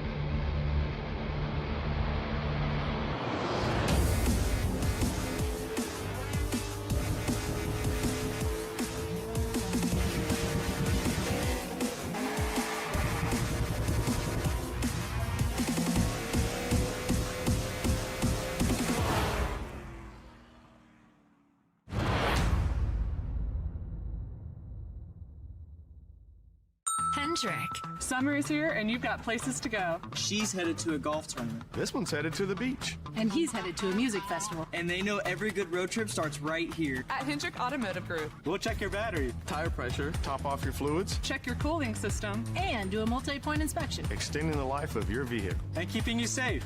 Anywhere you want to go. For free. Just make sure you're road ready. All good road trips start here. Book your road ready appointment today at hendrickcars.com. Last year, Ram killed the Hemi V8, and people had opinions. The same people that killed the Hemi sent me out here with these comments. That's not happening. We own it, we got it wrong, and we're fixing it. You hear that? That's our Hemi, and it's saying, I'm back. Did he say what I think he said? That thing's got a Hemi! Hell yeah, it does.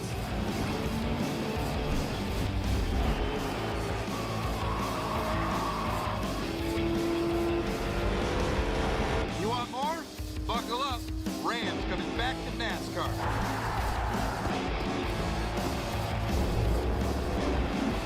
Let's go. We're back in America's motorsport. The Hemi's back, and we ain't going anywhere.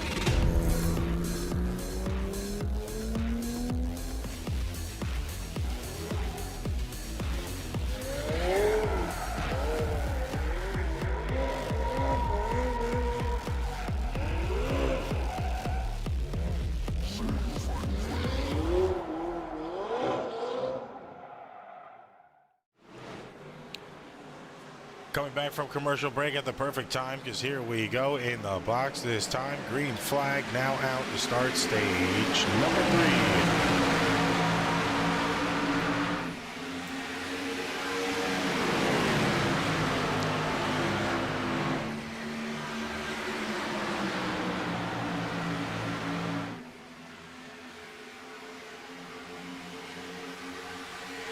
3. Davis now going to be in the lead over Lax. Second place. Barnett now in third.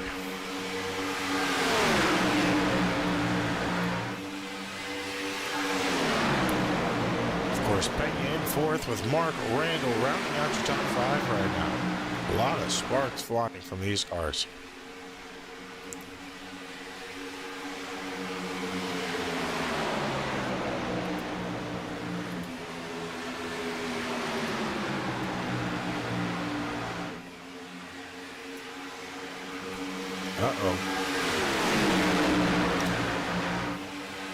Word on pit road. Jordan Fisher is out. Dylan Barrs drove down the track, no brakes, and took out Jordan Fisher.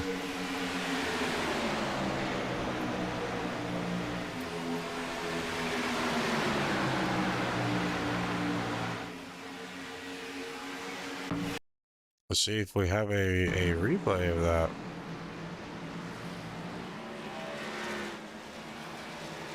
I don't believe we do.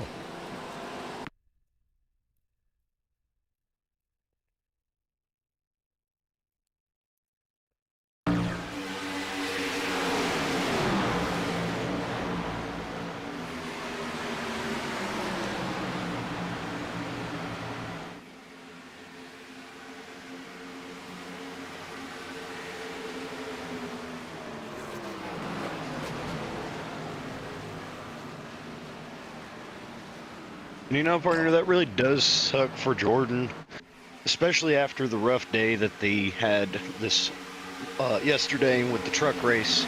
You really wonder what it's kind of going on over there with Parker Motorsports and how they're handling all this negativeness that they've kind of been getting a little bit more recently.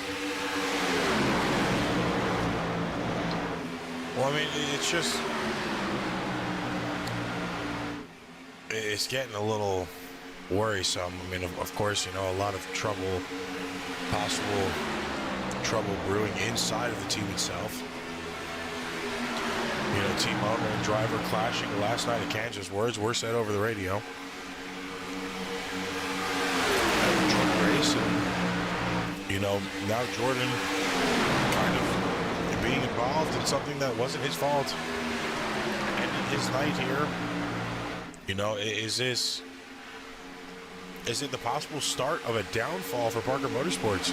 Or, you know, is it a chance to see the problems within and finally get back to winning? I mean, Parker Motorsports has been on top for the last 2 seasons, roughly. I mean, RVR dethroned them as a season check last year, that being the 4-car of Corey Rainey. Now, you know, putting themselves on the pedestal as the guys that were able to get the job done, including, you know, RVR being RFD and having a lot of maneuvering with drivers leaving, drivers not really showing up, and it being all down to Rainey. But now you have a few more powerhouses to sprinkle in with Parker Motorsports, so it can be a little troubling now. And partner, right now, it seems like we almost have a little bit of a replay from last week with Joseph Davis, Tristan Payne, and Owen Lax in the top 3 right now, battling it out. Last week, Joseph Davis took home the win at Bristol in a close battle with Lax and Payne. You know, Davis needing to really put himself on the map here early on in the season. Pena already has that win, but of course, getting another win for the team is always the goal for every driver. I mean, right now, the ones that we really need to be watching are, you know, Jordan, unfortunately, who's out for the night. He only has 1 win. He's led 71 laps, average finish of about 10. Lucas Lewis, another one that has potential to go to the playoffs. He has one win, 84 laps led, average about 17th on his finish. Owen Lax, who is in second right now, one win, 67 laps led. And he has not made enough starts this season for a calculation on average finish. And of course, Corey Rainey, our Season 2 champ, reigning and defending right now. He has no wins. He is leading the points. 35 laps led, and average finish at about 27.3 with one top 10. I mean, crazy odds to be in, you know, for a lot of these drivers that are on the watch list. But these are drivers that have had consistent finishes last season that have really boosted their playoff run at the late stages. So will we be seeing a lot more fighting with them, with a lot of the newer guys that have done, you know, a little bit of research and are trying to develop the skill to take on, you know, our seasoned veterans here? Or will these guys be the ones to kind of roll with the punches again? I mean, Lax comfortably sitting in second right now behind Pena. We've seen how Lax operates, maneuvers, you know, not only during green flag pit stops, but just on the track in general. I mean, right now, really not worrying about that push, because he knows if there is a green flag pit cycle, it's all probably going to go his way again.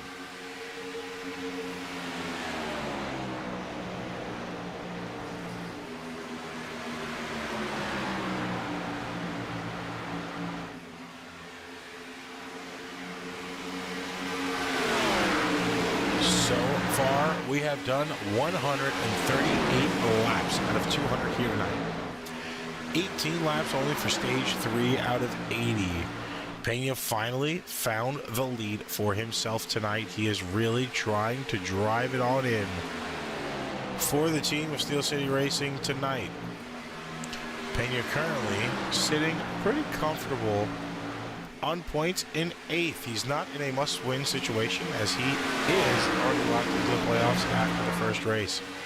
He is, though, tied with Mark Randall right now going into this race for 7th at the same amount of points, 154 points, 60 points back from the leader. The only thing that separates him between him and Mark Randall in 7th is he has a win. Only 3 drivers really locked into the playoffs right now, that being Pena, J.J. Moore, and Morton. But Morton falling short of points right now, which is going to hurt him in the long run on playoff points. He's sitting 13th, of course. Even if he goes outside the 16th, he has that win. So he will lock himself in as long as we don't have 16 different winners this regular season that are all full-time. But, I mean, it's still going to be a little bit tricky, you know, the farther we get in. Some drivers might have their race, and we've seen what happens when a lot of drivers go to the home track. Unfortunately for, you know, Fisher, his home track kind of fizzled out for him early on due to the wreck with the 77 of Barris earlier. Now really having to rely on the team to drive it on home for him. I mean, Pena right now, by himself for Steel City, right in 9th place. Not too far out, about 3 seconds back. But, you know, still have a lot of maneuvering to do up the track. Lax doing it kind of by himself right now. Lax is driving this car pretty consistently, pretty cleanly. He is trying to you know, put it in victory lane for Bull Motorsports. He's currently sitting in 4th, not locked in yet. 178 points on the season, 36 back from the leader. So, I mean, he's same thing when it comes down to trucks. He's really not in that must-win situation yet. But, you know, these part-time winners are kind of affecting some that could have been locked into the playoffs earlier on.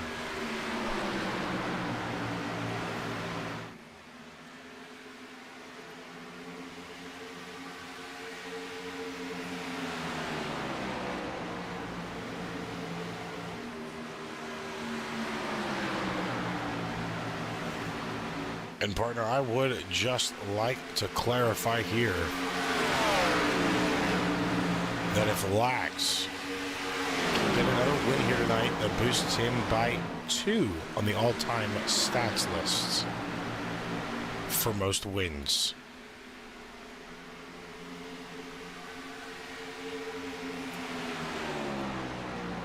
That really is going to kind of separate Lax out from a lot of the other drivers as well. He is a very dominant, very consistent driver, along with the fact that he is third in the laps led total with 754, which just shows the consistency that Lax has when it comes to racing.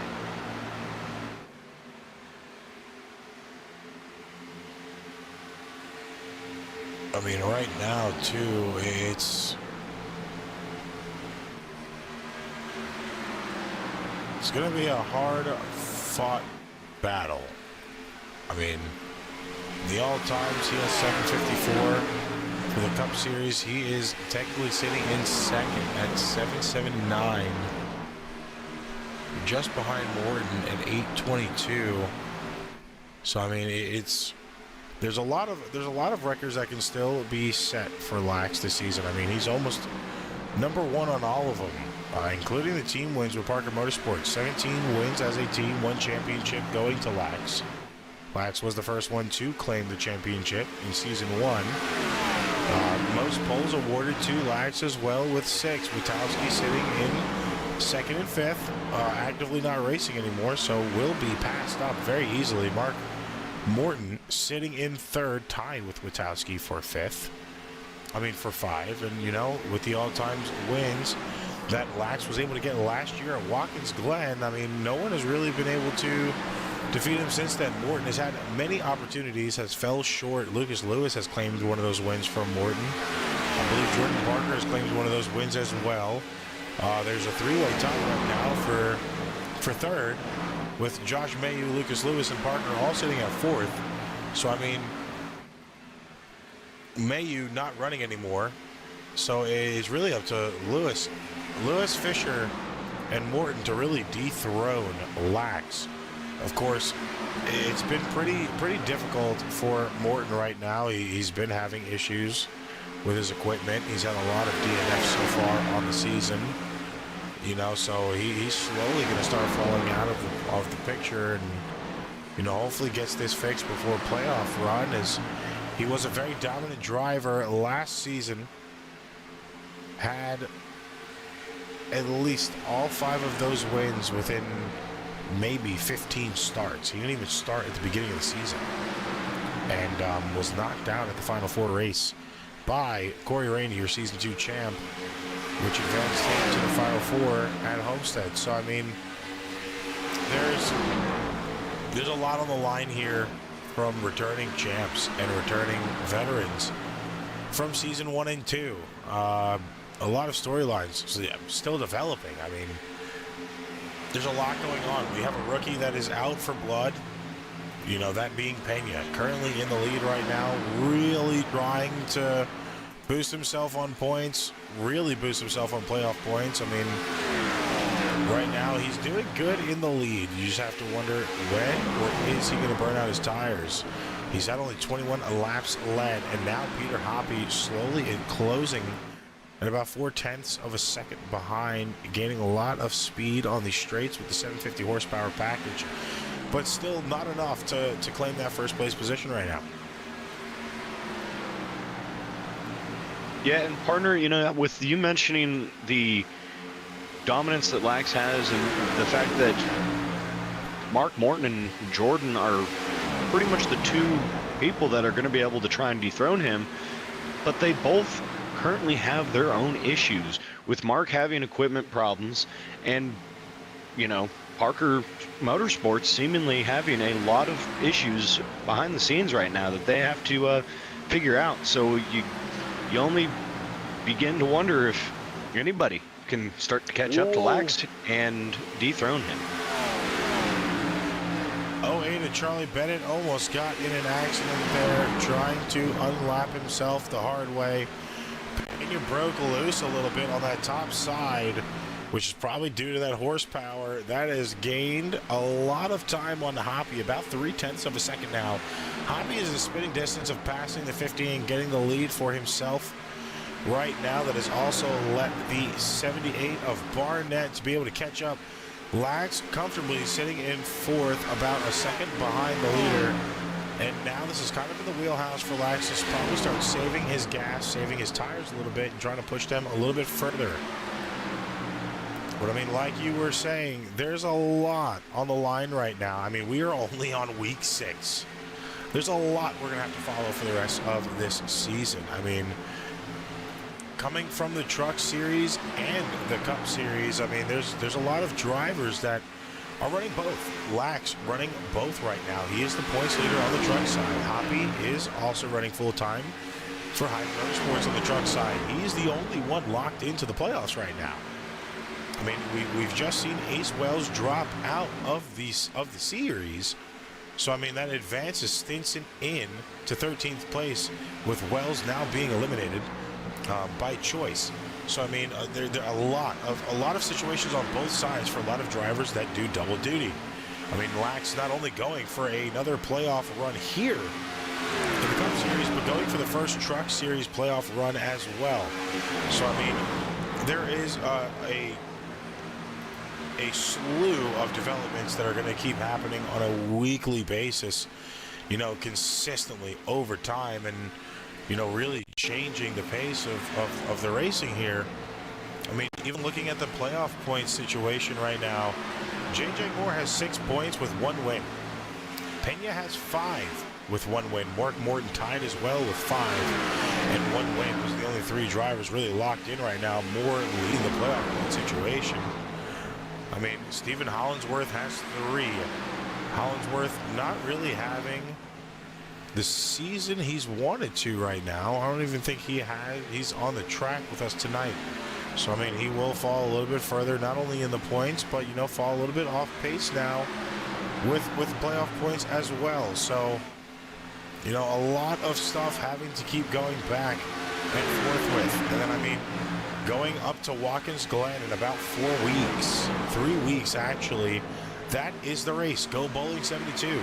That is the race where we saw Owen lead by almost 2.5 seconds to get the all-time wins record. So, I mean, right now, Owen really doesn't have to worry about the next 2 weeks. As long as he can replicate what he did last year at Watkins Glen, he will lock himself into the playoffs, hoping that it all goes his way. Now, of course, we still have Richmond and Texas to get through first. Those being tracks where we have seen different winners at before. So, I mean, there's a lot to still have to go through and have to process, and, you know, not only challenges, but for last season, but for this season as well. So, I mean, the question remains, can these drivers really lock in early on and focus, you know, before we hit the halfway point of the season? Oh, excuse me, of the season. And there's only 26 races in the regular season.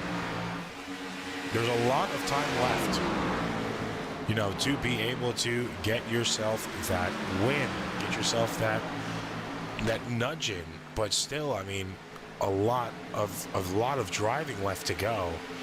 I mean, 200 laps at Texas, 175 laps at Richmond.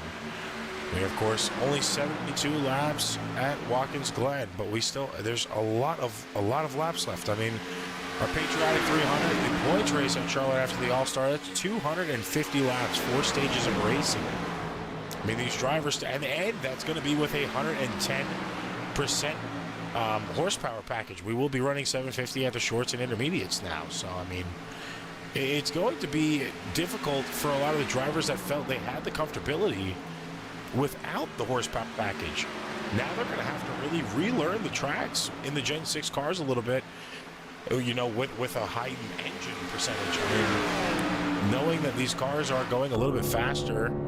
I mean, looking at the onboard of Pena right now, he's maxing about 8,300 RPMs just on the straights. I mean, this is it's not a normal feat for some of these drivers. You know, you're not redlining at Kansas normally, so I mean they're still not redlining here, but you know, a lot of a difference right now going into these cars, and you know, there's still a lot of time that can either be lost or made up. The question is, who will really have the strength by the halfway point of the regular season?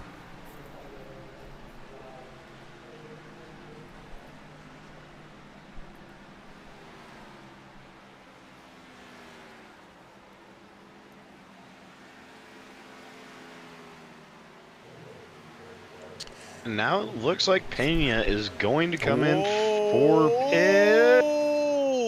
Tyler Bennett spinning out Pena as he's coming into pits. It did look like Pena was losing a little bit of control there as he was coming in himself just to begin with. That is honestly a very confusing situation because Barnett had to really lock up his brakes there to even make pits, but it doesn't look like Pena would have even made pits. Now they do have that left side mirror, so he could have seen Barnett coming in pretty hot and didn't want to risk it. I mean, unfortunate situation for both of them is that's going to cost them a lot of time as the leaders going into pits, now coming back out. So you got to wonder where that's going to sit Barnett and Pena in a few more laps.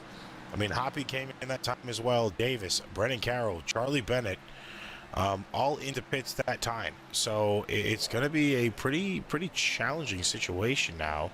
More still not yet to go in pits, as there's about 40 laps of fuel in these tanks. If I'm not mistaken, it is 40 on the dot. So if you pit now, you'll be able to make it to the end of the race. The question is, will your tires be able to make it to the end of the race?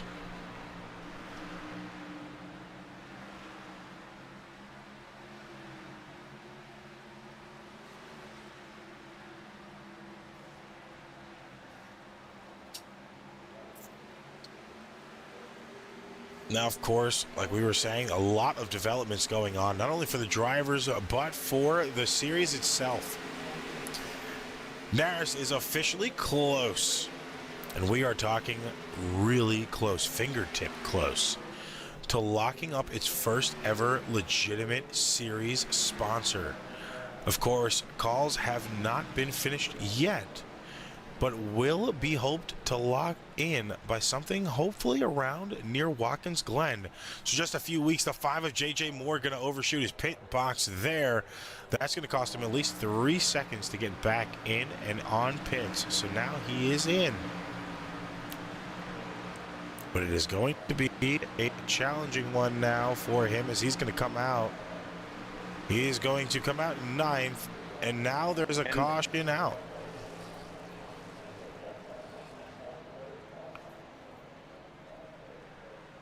Thomas Adams, the 48, parked on the top side of the track, and it seems Lucas Lewis also involved, so that is going to hurt a lot of drivers.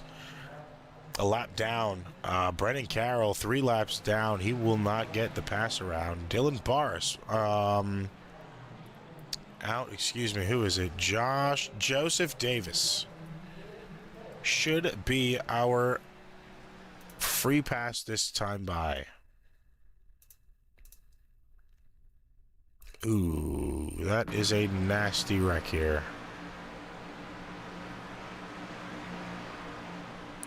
That might also have Lucas Lewis being out for the night. That was direct head-on contact. Yeah, partner, I do believe Lucas is probably going to be out tonight. He did already have one pretty bad collision earlier that also affected the front end of his vehicle. So that would probably be it for him tonight. That was another pretty rough collision there. Lucas has been in about 3 accidents, if I'm not mistaken, 3 accidents before this one as well. So, I mean, he's had a lot of damage to the vehicle up to this point in time. It's just an unfortunate situation if he is out, because now that makes 2 Parker Motorsports drivers that are out. I mean, Josh Mason's still on the track right now in pits in about 5th place. And then JJ Moore, so about half of the team still out on the field right now.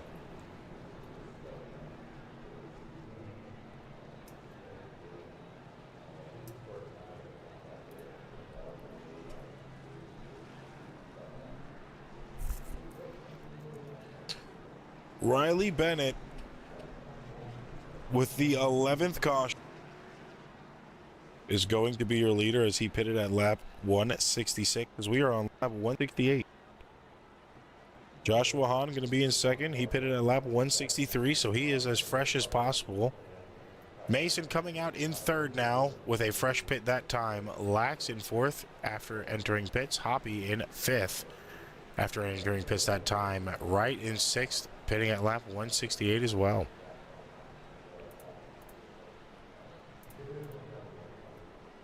And of course, Pena in seventh.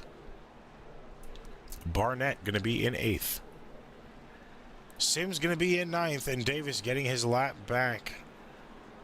I believe he should be the free pass. He has not pitted yet if he is free pass. Or he feels like he is comfortable enough to run the rest of the race. J.J. Moore now exiting pits in 11th place. Lucas Lewis still in pits right now. And it doesn't seem like he is going to be coming out. He's already been in there for a minute. He has a meatball flag. So that is a significant amount of damage to that vehicle. It might be the end of the night for the 24.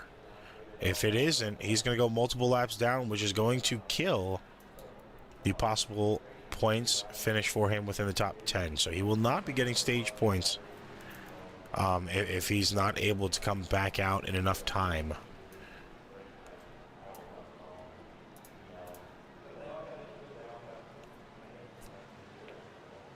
Now it's going to be Bennett and Mason. Line one.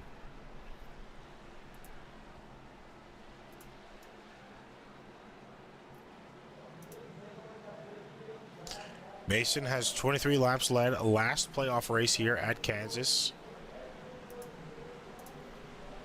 Right now, he has not led a singular lap. So now it is up to Mason to drive this home for the team and get the home win for Jordan Fisher. Green flag out. Bennett had a really good jump there as he was the control car. Mason diving down low. He's just lost his spot on the high side, so he's going to have to take the low side at this entry of turn one. Kind of putting the brakes on the 40 of Lax. The 42 of Hahn. Now losing a little bit of time, but here comes Lax on the high side. Will Mason let him get in? He does. So now Mason's going to lose a little bit of positioning there. Hopefully Bennett goes up high, so he will have the draft. Shoots back down low. Now Mason's going to have to get the side draft activated to try to pass a Lax here.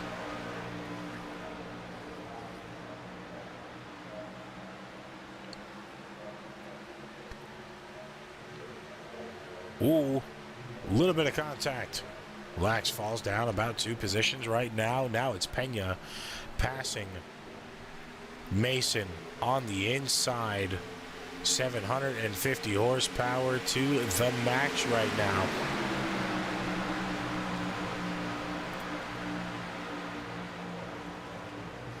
These guys got to be careful. All this fighting is letting Bennett slip away slowly but surely right now. Of course, Bennett not on the freshest tires. About 2 laps. 2 laps of old. What am I trying to say? 2 lap older tires than everybody else around him, but he should still be within the same wheelhouse of these drivers on performance-wise. Of course, now everybody able to make it to the end on tires and gas, as long as they're not running them out too hard. 88 of Mason now advanced himself into second place. Pena making a run on the outside with a 19's draft. And Pena doing a really good job to put some pressure on the 88 and try to get this run back up to the lead.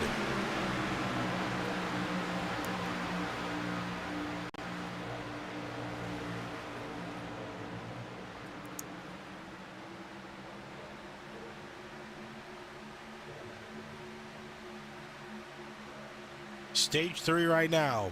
175 laps out of 200 completed here today. We are at lap 55 out of 80. Pena had to back out of that. 19 with a little bit of network issues. That is not something you want to see from the leader. Is blinking.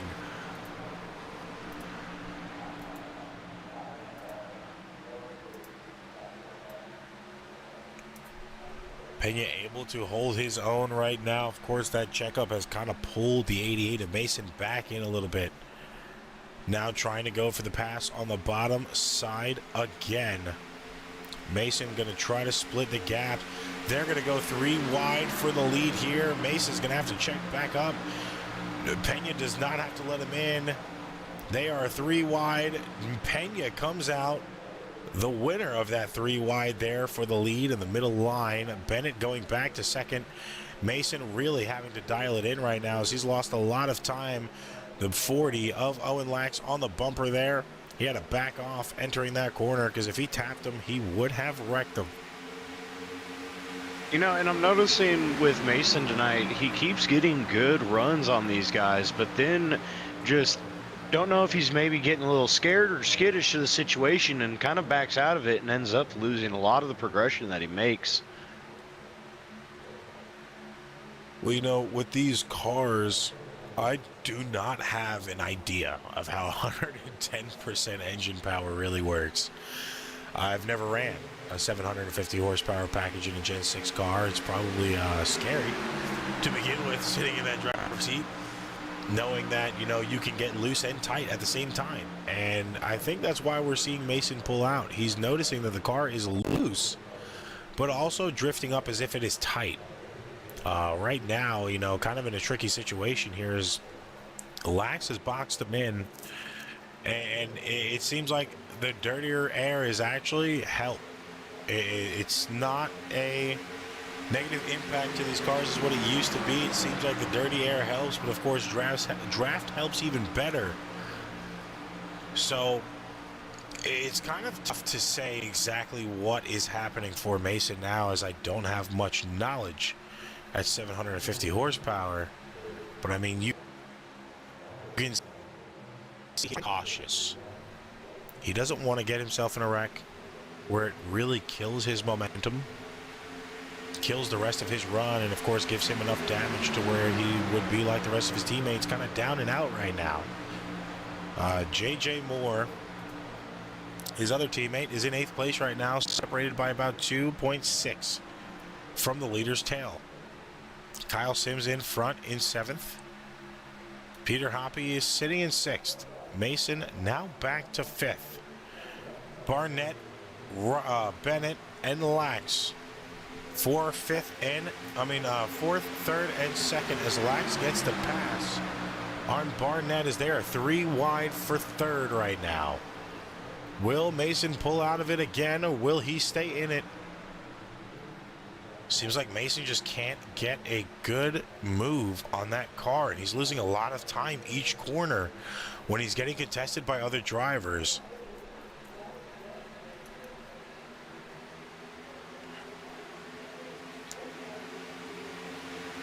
That was going to be Lax to Pena. Lax pulling off some time here. Pena not afraid to block. Lax not afraid to make a late-minute maneuver. With these two, 1st and 2nd, it could either go one of 2 ways. It could either go crazy on the blocking, or there's going to be a block with a late maneuver that's going to cause an accident in the front of the pack, which thankfully all cars aren't really stacked up together. So I feel like it should be avoidable from a few other cars, but still a little bit difficult to have to dance around.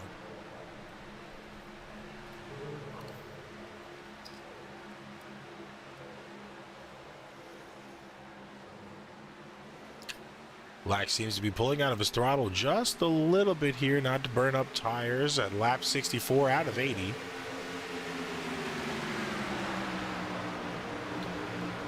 We are almost at a 20 lap to go mark for the end of stage 3. Will it be Pena for the 2nd win of the season for this rookie? Will it be Barnett claiming the 1st win for him? Will it be Lax claiming his 1st win, locking him into the playoffs, looking towards a Watkins Glen win? Or will it be Hoppy once again to round it all out? 15 more laps to go.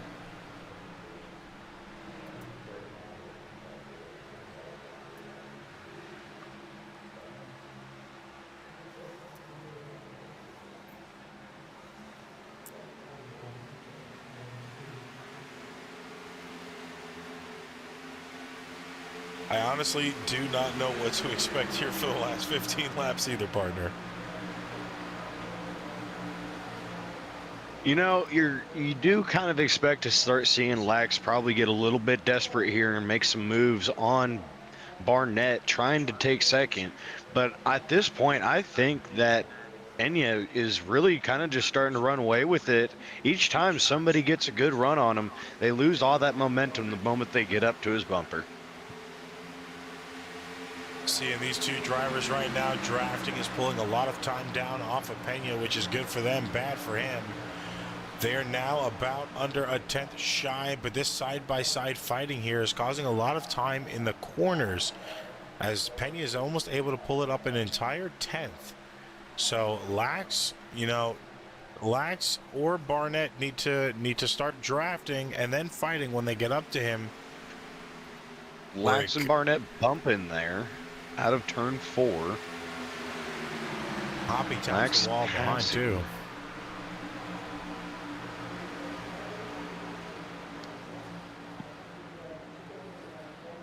See, now Lax fully gets clear of the 78, but it's going to be the same game again.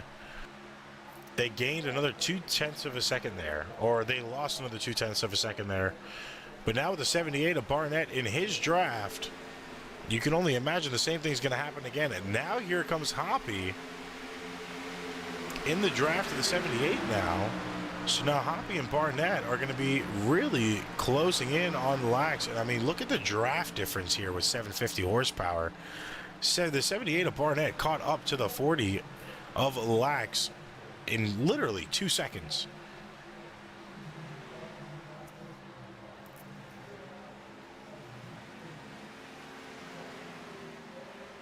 At this point, partner, with how Pena is running, it looks like Lax is going to have to find every last horsepower in that engine, try and make a move on him, because he is still got a consistent, solid lead on everyone else. This is where Lax really normally starts to hone it in. He has no cars in front of him, no lap traffic in front of him. He can drive his lines and try to pull off time. Now, of course, Lax not able to get the win last night. Wanting the win tonight. 9 laps left to do so, and these laps are barely taking half a minute. About 31 seconds a lap. So they're getting 2 laps done roughly within just over a minute. Lax not really able to pull much time down as he is still within 0.2 of Pena. Now Hoppy in third, going to be trying to make a pass on Lax. So you could see a lot more time be added here. Lax now in the draft of the 50, so he's going to pull down a lot of time, but gains it back in the corner. I mean, you got to wonder what is going through Lax's head right now. Every time he gains a little bit, he loses a lot back with it.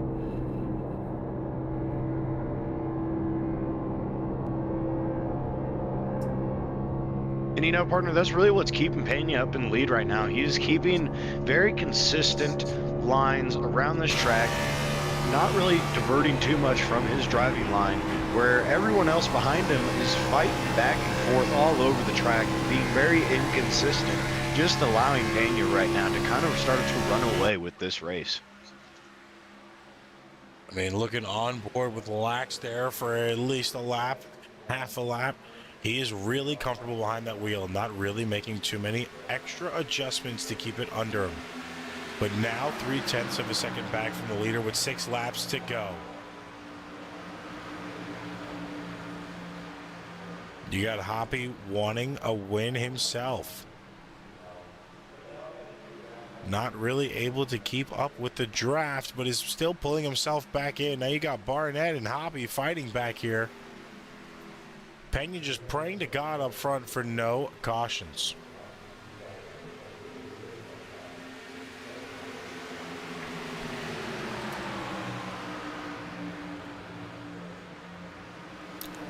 Five left this time by. If we can get to 1 to go where that white flag is waved, There are no more cautions after an insane night. Barris out, Ryder, Otten, Morton, Colson, Rose, Post, Rainey, all out. And of course, Fox not touching the track tonight. So they were dropping like flies early on. The drivers who have made it to this point in time now have been battling all night.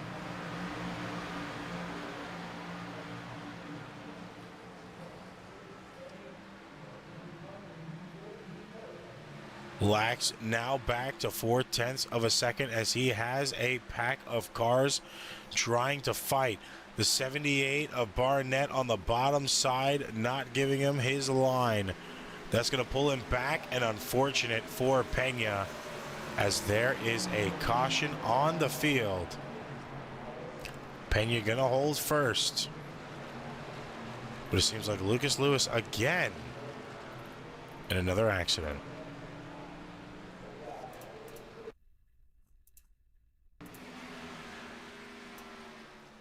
And, you know, for Lucas, you got to give him a little bit of credit with the amount of damage that his car has been taking in this race. For him to just continue to try and get back out there and keep going. But you also got to question at this point, with how much carnage has been done to that car, why continue to stick on to the track when you're going to be struggling to be able to stay up in the front. Or not in the front, but keep up with pace. And Lucas Lewis sitting there as a track blocker. Him in the 96 of Jeffrey Bourne made contact, and Jeffrey came back and slammed the outside wall. So unfortunate for him, his night's most likely over with that damage. Lucas held brakes in the middle of the line and let the drivers go past him. Pena passes on the outside. Barnett had to go low there as Lax and Hoppy went high. But then, of course, the rest of the field came. Mason had to shoot down. And then here is Bennett just clipping the right rear of Lewis. So a little bit of damage to him. Now all of our leaders are in.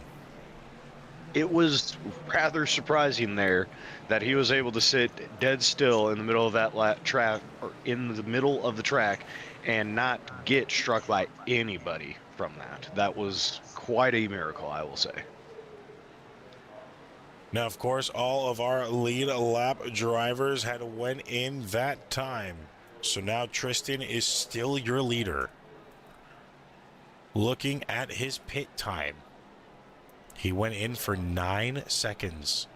So possibly 2 right tires and a little bit of gas, just in case there's an overtime.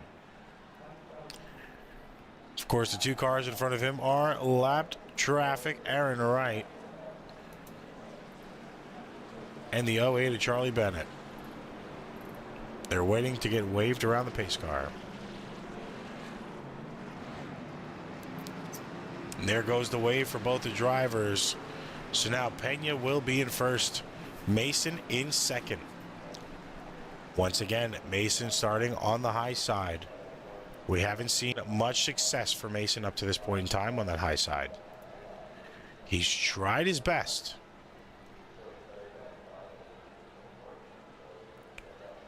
But now it's going to be difficult. Because Pena, with all of that distance that he had with a win solidified, now has to work it all out. Of course, we are going to be lap 200 this time by, which means we are officially in overtime.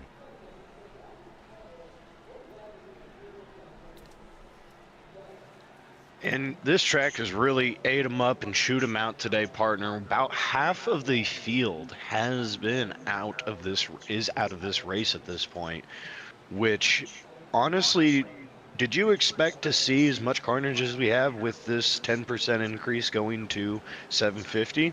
Yes. 100%, yes. A lot of drivers were worried about this situation here, a lot of blown engines. Just talking to the drivers pre-race and throughout the week, and You know, there's been a lot of opposition against it. Some people, you know, said it's not a smart move to make now. Some people have said, you know, hell yeah, raise hell, praise Dale, let's go. You know, but you know, but I mean, a lot of drivers have said, you know, they feel like it's going to cause a little bit more accidents. Some are, you know, ready to take it on head on, but you know, with a first race at 110%, of course, not everybody able to make the practice. It was kind of expected. You know, now I feel like this kind of put in perspective to everybody. Hey, when this test session, when you were told there's a NARAS 110% horsepower test session, you're going to be there because that's going to give you more of a feel with the lapped traffic around the car. Of course, you know, it was a test session with about 6 to 8 people, but you know, when it comes down to a 30-car field, that's a difference. So hopefully, you know, next test session, a lot more drivers will show up early to the track and get some laps in with the lap, you know, with more traffic on the field to truthfully understand. Now, pace car off this time, so we're coming around to the green flag for a green-white checkered. Pena in the lead with a great restart there. Bennett in second, Mason taking third, Hoppy in fourth, and Barnett in fifth, topping out your top 5 right now. Barnett really falling off pace now all the way down to 10th and then some.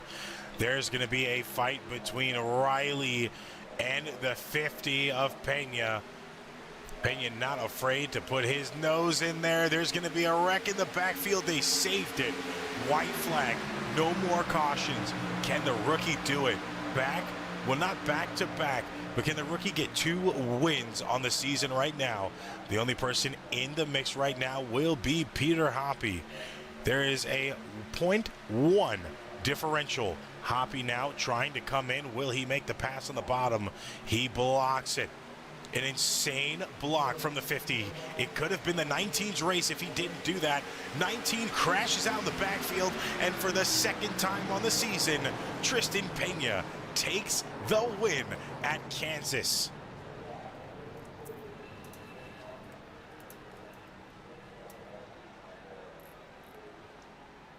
Might be a little bit of a controversial situation because of that block. He may have a penalty on his hands in the future.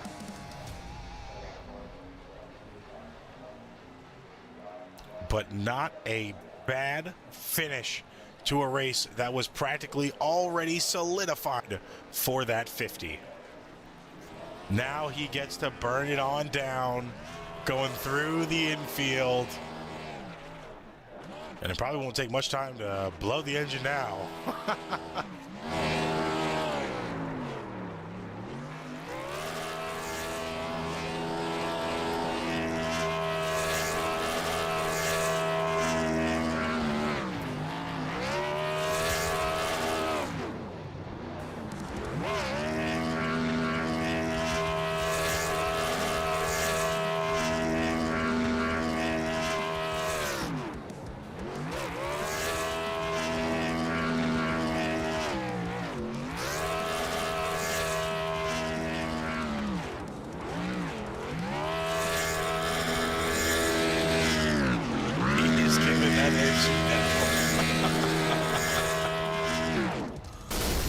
There it is. Tristan Pena being the first person to get 2 wins in the regular season.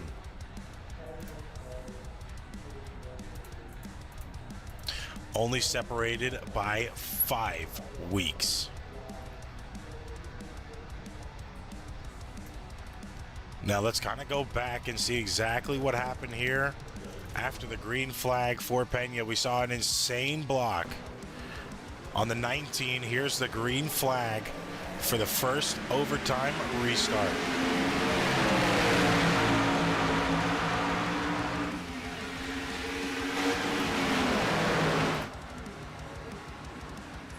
Here goes the 19, diving into the bottom.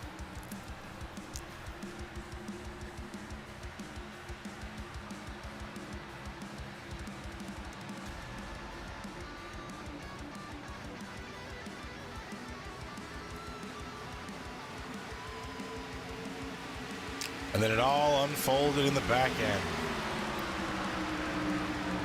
White flag out that time. And then following Riley Bennett.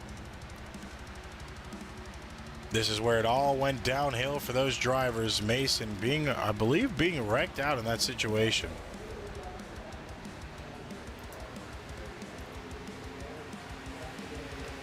Riley just sent it too hard off the wall. Mason losing a lot more spots than what he could have.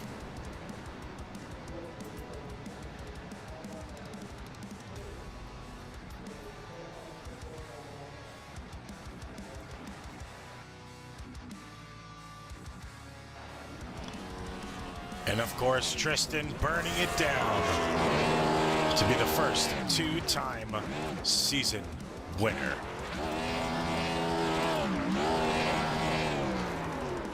Now, of course, post-race interviews coming.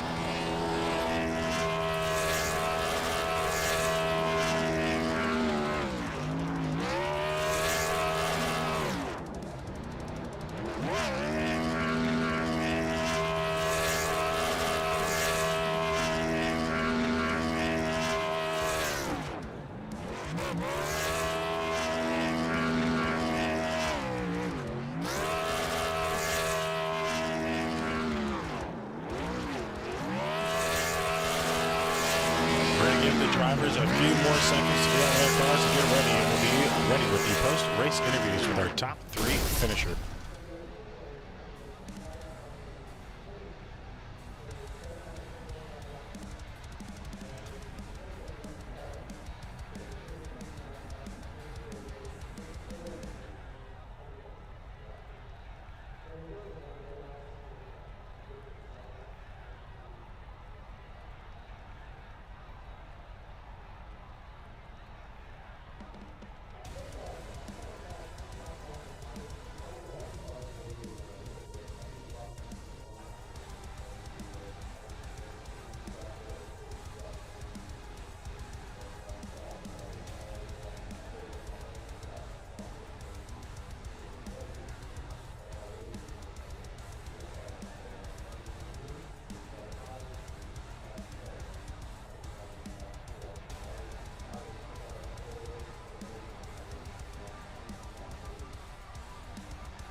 So we will have an update from Jordan Fisher on that last lap drama and situation.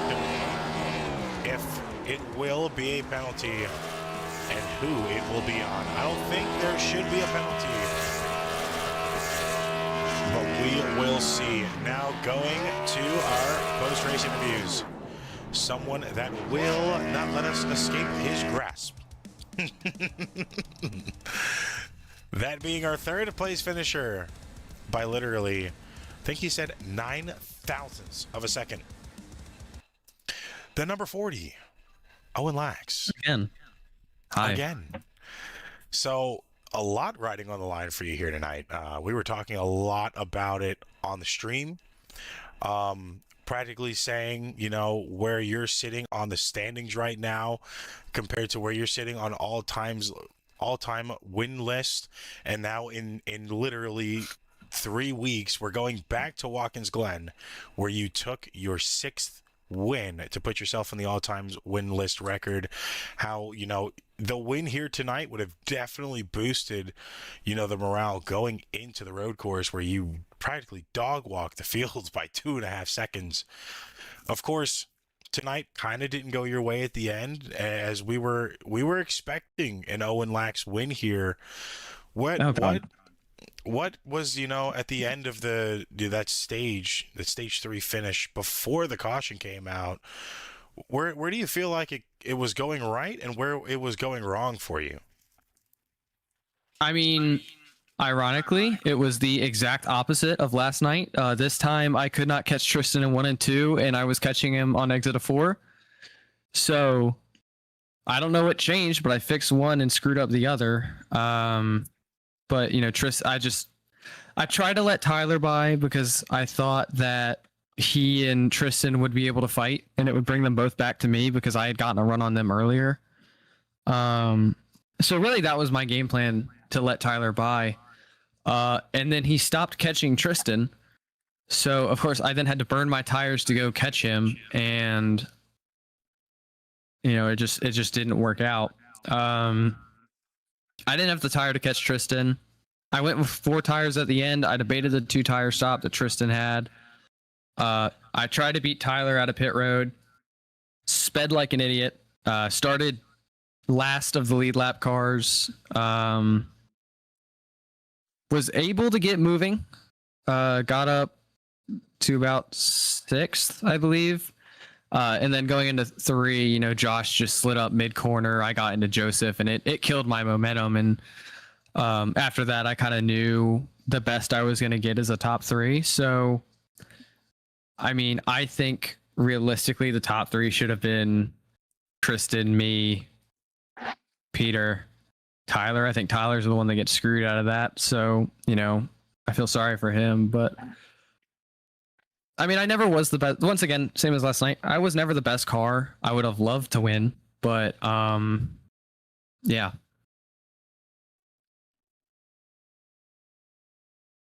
My mic was muted. Now, looking at this entire race in general, I believe it was 11 cautions to finish tonight in overtime. 750 horsepower, first race with 750. How different did actually controlling that car feel? I know a lot of drivers in practices said, you know, it felt loose and tight at the same time. Some drivers said the top line just wasn't usable. You kind of had to use the middle line, and the dirty air was better than draft at some points in times, but draft pulled you even further. So how did the 750 horsepower package, you know, debuting here feel for you? I mean, I felt solid. Like, I don't think that it was a huge difference for me, because I don't go into these races expecting the car to drive a certain way. Yes, it was really loose on your own. Qualifying, my fast lap, I was literally sideways, and then that's why I qualified like horrible. So yeah, it was really loose on fresh tires if you were alone. Fresh tires with people in front of you, it was decent, but old tires, you start hearing the boat horns, and that thing is going up to the wall. You know, you go from being able to full throttle the corners to even tapping the brake, especially into 3. So it's a big change from the old package. I think a lot of the problems tonight were just, I wouldn't say they were errors due to the package. I would just say they were general driver errors and driver issues.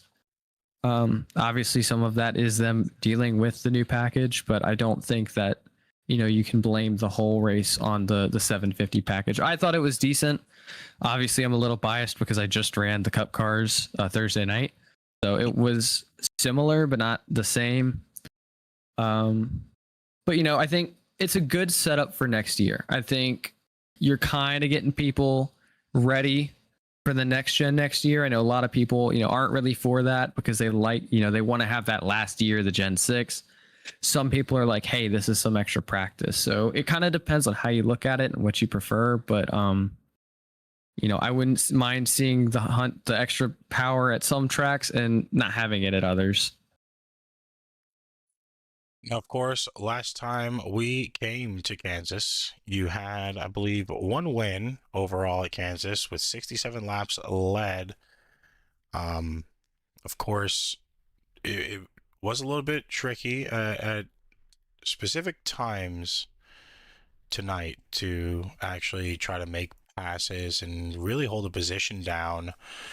Now, kind of going with what you were saying with a lot of the, you know, just the drivers around you making clerical errors, do you feel like that kind of also stopped you from being able to boost yourself in, you know, stage 1 and 2?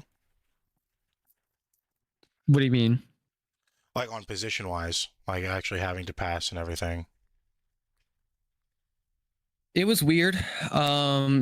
You know, I kind of found myself having to defend my position in that second lane a lot. I think my biggest gripe with the 110% was, you know, you have these people who are able to send it into the corners a lot more, and then they're sliding up, and you know, you see that, you see people getting aggressive on entry, and you get worried. I wouldn't say it was a hard time passing. I mean, if you saved the tire or you had the skill to get around somebody, you could absolutely get around them. I don't think I really got held up behind anyone other than me just not wanting to get involved yet. So I mean, position did matter, especially I think tires mattered more than position a lot of this race. You saw me at the end of stage 2. I had saved a set in stage 1. Kind of trying to give myself that wiggle room at the end, and you know, I decided to use that wiggle room at the end of stage 2. Drove through the field because 15 lap newer tires here are basically just, they're what you want and they're what you need here to, if you're going to do anything in the race. So I feel like position wise, maybe on the restarts for similar tires, but if you were able to save and kind of keep your nose clean, you were able to move up through the field. Now, I mean, of course, Hollingsworth not showing up tonight. You are not too far behind him. I think it was like a 3 to 4 point difference. That is going to possibly, well, that's definitely going to put you up into third now on points, kind of knocking away the distance between Corey Rainey as the leader, as you're only behind 36. Now you have to face Mason on points. It's 195 going into this race to your 178. How are you feeling about your move up within the points before getting that win? Of course, kind of looking towards Watkins Glen for you to get that win, the first one of the season. But even without, you know, Watkins Glen the next 2 weeks, how do you feel about getting yourself in that prime second place position? Well, I mean, I'll probably have to take last place points next week. So gonna stagger the run a little bit. But you know, May 2nd, I should be back at Texas 100%. So, you know, tonight's a good to build that cushion up a little bit with Hollingsworth missing, having 30 cars. You know, if someone claimed last place points, that's a huge gain for me because they're finishing 29th. So, right. You know, it's really just trying to see just how much damage control I could do before Richmond. Like you said, obviously I'll jump Hollingsworth. I probably won't jump Rainey, but I can hope. So I mean, I'd love to make the run for that playoff spot or that points lead right now and have it in both series, but right now my focus is more so the cutoff line than it is the points lead. So that's really my focus right now. Now, of course, we're still pretty early into it. You're sitting comfortably on the playoff standings right now in 7th. Still not out of the ballpark yet. And right now, of course, 4th on the point standings. Do you feel like even if you can't, for some odd reason, get a win here with the rest of the races we have, do you feel like your consistency in finishing positions can lead you to that round of 16? I feel like consistency in my finishes and inconsistency in others. I mean, obviously, we've seen this the first 4 races of this year. I couldn't catch a break. I finished like 15th. I mean, even my bad races, it was like 15th, 9th, and 19th at Phoenix. So, I mean, I was just making stupid mistakes and costing myself, that P3, P4 that I probably could have had. And, I could have been in a very different point situation if I didn't do that. So, I mean, really, if I want to keep the consistency, I just need to continue to be smart. Not make this, like, I still want to be aggressive. I want to be more aggressive than I have been, and I feel like that's still been the case. Right. But, just making the right decisions is kind of like the biggest deal right now to keep a good position. And of course, man, before we let you go, you better get the list of names out. Because the list gets longer every week. I'm gonna ask you if you have any shout outs to give. All right. I'm gonna make a Google Doc for this for whenever the next time is, I swear. All right. Amy and Troy Lax, because they'll get mad at me. Amber, my grandparents. Lucas Lewis, and he still sucks. And then obviously Lucas's parents. I think that's my name. Y'all, obviously. I think that's it. I think. You think? It'll get bigger next week. Maybe throw the league out there, the admins. They're all right. I mean, obviously, Jordan kind of wrote me back into running. This season I was originally, so obviously I was going to be full-time and then I was going to go part-time, and then literally week of the Clash, Jordan asked me if I wanted to run full-time again, and I took him up on that. I literally got like the last full-time seat at the time for Chevy. So, him, JJ, you, I guess, Jeffrey. Are there any more staff? I can't remember. I think Caleb is. Caleb. Yeah, Caleb. He's all right. Yeah, he's all right. I mean, we're all so, right. yeah, and then race control. Race control. He deals with us. He deals with us every week by choice. I don't know why, but by choice. So he does it on obviously too, him as well. It's kind of confusing to me too. Willingly dealing with chaos. I did it 1 week at Martinsville, and that was it. Yeah, I did it 1 week before I joined you in the booth full time for season 2, and I was like, no, this is not it was something. Well, of course, man, congratulations on the back-to-back top 3 finishes this week. Kansas really was, we were hoping would have been your race here. Unfortunately, it fell short on the win and the position here tonight, but of course still consistent within the top 3. So unfortunate we won't see you on the track at Richmond, but definitely looking forward to Texas, and seriously looking forward to seeing you dominate the field again at Watkins Glen to put yourself possibly even farther on that wins list. Yeah, I don't know, but I'm not a road course guy. Oh my I'll gosh. Try. Dude. I'm not a road course guy. And then stomped them by 2.4 seconds last season. You might want to go back and watch that replay. That's up there. Was it 2-4? I thought Aaron was right on me. I think it was 2-4 at one point in time. Like, you had them beat for a long time, and I think it was you and Lucas that was really keeping up. I really feel like you beat him at least by 2 seconds. I could be wrong. I know I beat Lucas for the wreck. It's been about a year now, but you and Lucas were sitting up there for a long time until we started getting some road blockers. Yeah, I mean, Watkins Glen is probably the only road course I feel comfortable at consistently. So, you know, I don't exactly have it circled, but maybe we can have some fireworks there. But yeah, I guess we'll find out in a few weeks. You make me want to go find it now, because you need to go. Oh, You need to go study some film. You need to go study some film. I don't like film. Hey, look, it's the best way to get yourself that edge up on the competition, and come into a race you've already won and beat the record at, and do it all over again. So I'll try. Let's see here. I have it pulled up right now. It was. I know Aaron was second. Yeah, it was 0.8. You had him by 0.8 of a second, but you had the rest of the field by 26 seconds. We were hauling. I remember I literally ran out of fuel at the line that race and couldn't do any burnouts. All right. Well, we are hopefully going to be talking to you next week or at Texas.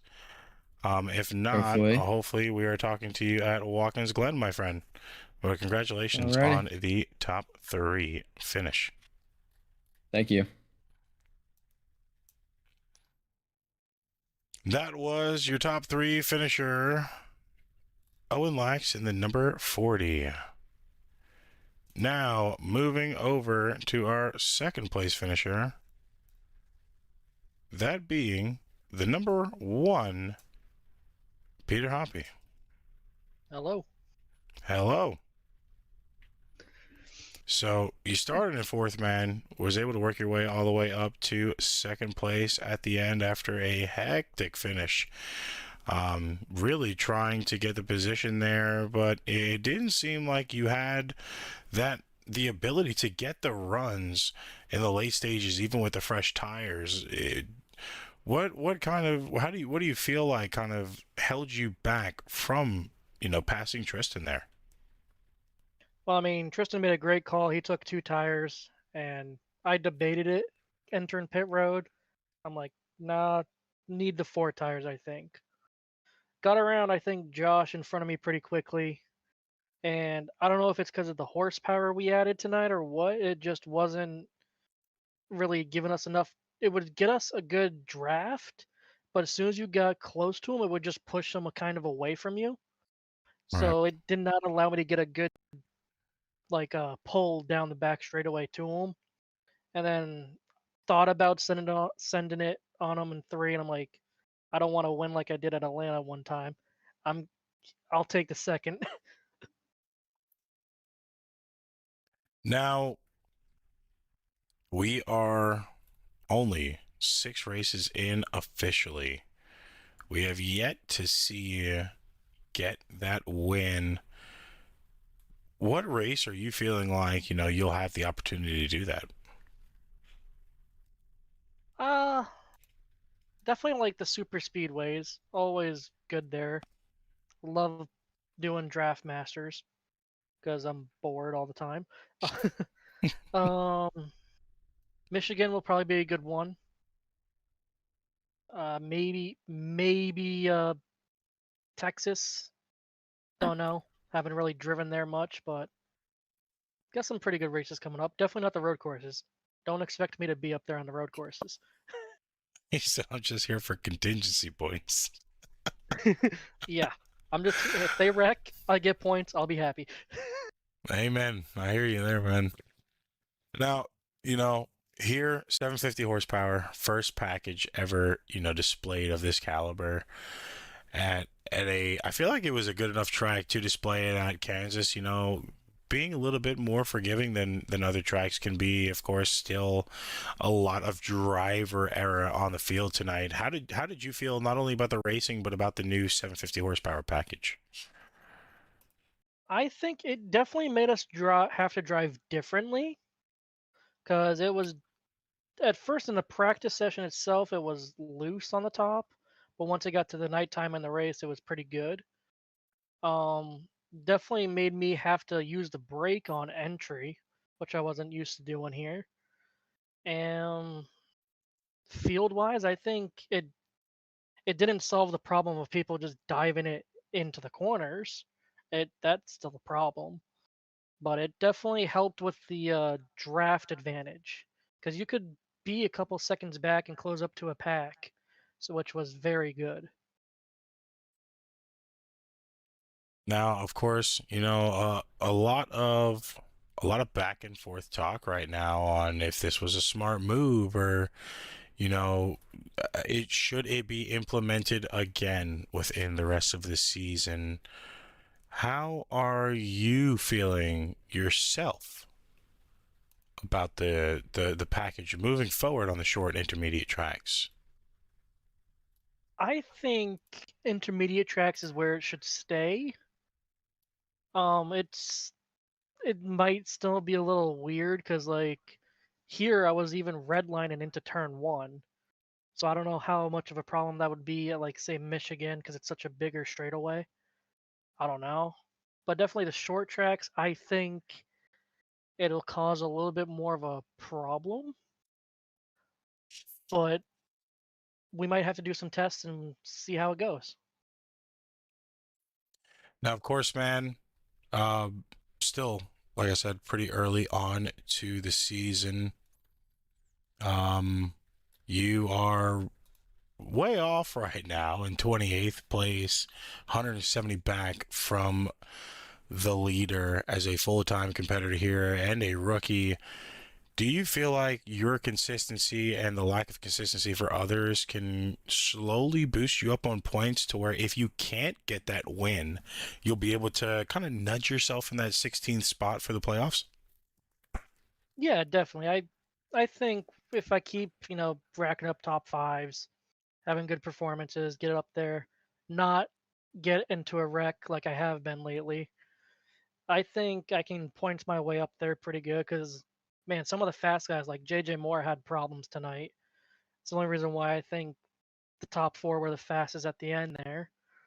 Um, Jordan was pretty quick though, but I think he's doing good. But yeah, I think if the fast guys just keep having troubles like they did tonight, and I can sneak my way in there. Now, of course, second to last question. Before we let you go, how did you feel, having to pass competition around you did it feel a little bit worse for wear? Was it evident for some other drivers on track that, they just were not comfortable within that car tonight?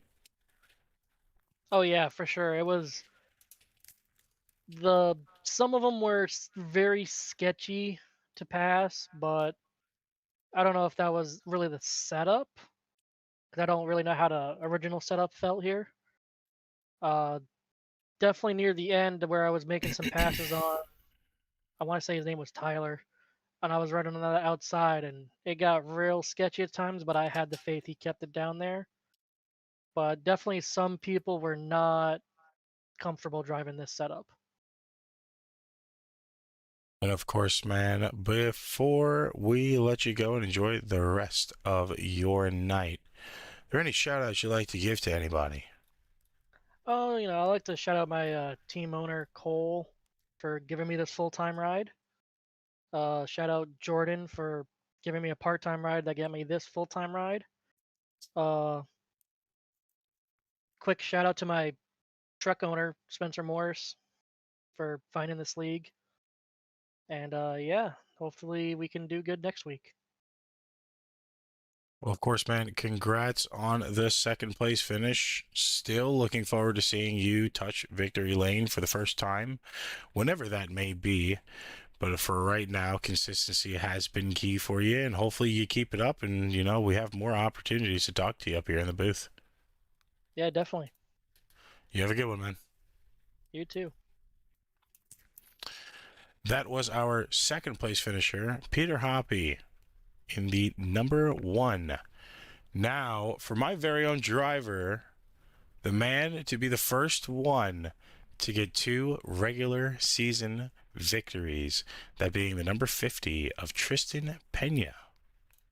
How you doing, Tyler? I couldn't be any happier, man. I'm You so glad, are man. That was crazy. you are setting precedences right now for the drivers. You are the first one to get a 2 season wins so far.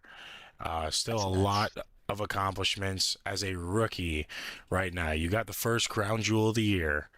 You have been slowly trying to work your way up on points, currently sitting in 8th, locked into the playoffs, and now sitting in 2nd. Probably definitely going to advance up to 1st on playoff points, all as a rookie. So how are you feeling, man, about, the performance of racing here tonight for you? Um, I'm happy. I'm really happy, man. I cannot believe I won.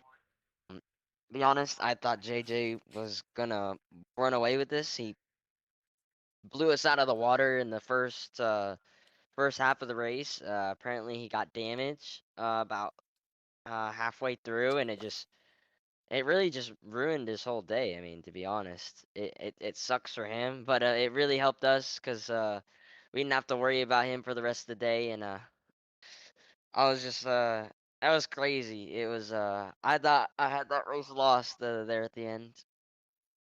But I was able to put the block on the 19 and able to hold off the one till the end. So I'm pretty happy about the whole race. I thought it was pretty good. I mean, it definitely there's definitely still some things that all the other drivers, including myself, can work on, but that's just gonna take time, especially with racing against each other. But I mean, that's just the period that there is, I guess, to just getting all comfortable to each other. That was something I was about to ask you next too, with that last caution that came out. Did you kind of feel like it was done for you? Because I mean, you had a good gap on them, and it was practically already yours. But you had to fight the 19 a little bit harder to claim that victory. Did you really feel like you were down and out with that last caution and bring it to overtime? I mean, with the call I made, I knew I was gonna win this race because track position is key here. I mean, you cannot go. You have to be in at least the top two, maybe, to have a shot there at the end. I mean, maybe unless the top two get together. I mean, this track was all track position. I had that race won there at the end. If the caution didn't come out, I put all my life savings on that. But I just was gonna gamble for it. I mean, like, I was just gonna go for it and just take 2 tires. And everyone else took 4, so I was able to start back up on the pole. And if you know from right time, there pretty darn good at restarts, and I'm able to get going pretty quickly. But with this track, the draft is so uh large that to where the night team is able to catch up to me there, and I had to put a pretty crazy block on him so he wouldn't pass me, and it worked. I'm happy he wasn't able to get to my inside because if he did, then it probably would have lost the race there. I mean, who knows what would have happened, but I'm so happy didn't let him get there, and I just held off the one car to the end, and we just won the race. I mean, it was crazy, man. Now, of course, man, practically setting the precedent not only for the league as a whole, but the team. Um, now outshining the veteran driver of Mark Morton, being the first one to grab 2 wins here overall. You've got to feel some type of accomplishment, and now looking towards the rest of the season, have to have different goals or stronger goals set in mind. Um, just goal wise is just get through the playoffs. Just continue to run up front and be consistent. obviously want to win as many races as I can. I think I have a good shot, especially with how the playoffs are structured. Because all you have to do is just win one race, to be honest. And that's the last one, which is crazy, but I mean, it's just how it is. And kind of happy we're going to the chase format next year. But I really do like the playoff format. I know that's an unpopular opinion for some people, but I do really like the playoff format and how it's structured because it creates that just the hard racing to where like every like position matters and winning actually matters. Now, of course, man, before we let you go, we know it's short. It's always short. It's very sweet and to the point. Do you have any shout outs you'd like to give to anybody? My mom and dad for letting me do this. And I want to thank you for allowing me to race for your team. I'm super excited to continue to hopefully win some more races for you guys. Well, definitely glad to have you a part of the team. Was literally like a last minute signature with down to 4 charters left. We got you in, and honestly, thanks to Morton for that, because you have been a pretty dominant driver so far here. Looking at possible rookie of the year contender, and definitely a long playoff run for you. So thank you for joining us here on SCR and being the first one, not only for the team but for the league to be able to claim 2 race wins in a season. Yeah, man, I appreciate it. Man, you have a good one. You too. That was your race winner, your Daytona winner, and now your Kansas winner, the number 50 of Tristan Pena. Now, of course, there is a little bit of development that has happened from the commissioner about the situation there at the end with the 19 of Riley Bennett. So we are going to let Commissioner Fisher take it away on this situation. Hello? Am I here? Hello. Oh, you're here. It's real. Yeah, I'm here. It is time. So, I've been looking at it about the past 15 minutes. There was a lot of development within the past 2 laps. So, what specifically do the fans want to hear? Because I have a lot. From what I was hearing being chanted from the grandstands was practically what is going on with the 19, where it is, is there going to be a penalty? The status of him, of him in general, if there isn't going to be a penalty, just, practically just the ins and outs of, there was development actually all the way from the restart of the race. Hang on, everything's going off here. Okay, never mind. It's exactly what I thought it was. There was a lot of development from the final restart, and the 88 got tight on the 19 exiting turn 2. We looked at that. Going down the back, they kind of door banged once going into turn 3. The 19 obviously tried to send it in on the 50. That got him tight. Then the 88 got underneath him. He got tight. Forced the 19 into the wall, and then we all saw the 19 turn down. We looked at a lot of in-car footage, and the 19 didn't necessarily turn into the 88 on purpose. He was trying to crank it off of the wall, but from what we saw is that he never dropped RPMs, which means he never got out of the gas, which kind of led him down there to the 88. All of his wheel inputs, though, showed that he was trying to turn away from the 88 just to salvage his finish and not intentionally wreck the 88. Unfortunately, it did. It ruined his finish, and it ruined the 19's finish. So I think the crash itself kind of self-policed it. We ultimately just came up and looked at it as a racing incident. You know, it's the last lap. They're trying to go for the best position. We will be talking to the 19. We have a ton of drivers that we got to talk to after this race, but the 19 is going to be on the list of ones to talk to. Now, of course, with it being chopped up to a race incident, he will be technically there is no reinstation for him other than his conversation between track staff, admins, and he will be able to race next week, right? As far as next week, yes. It kind of goes back to the same situation we had to deal with Nathan Hawks, Charlie Bennett, and Isaiah, both about just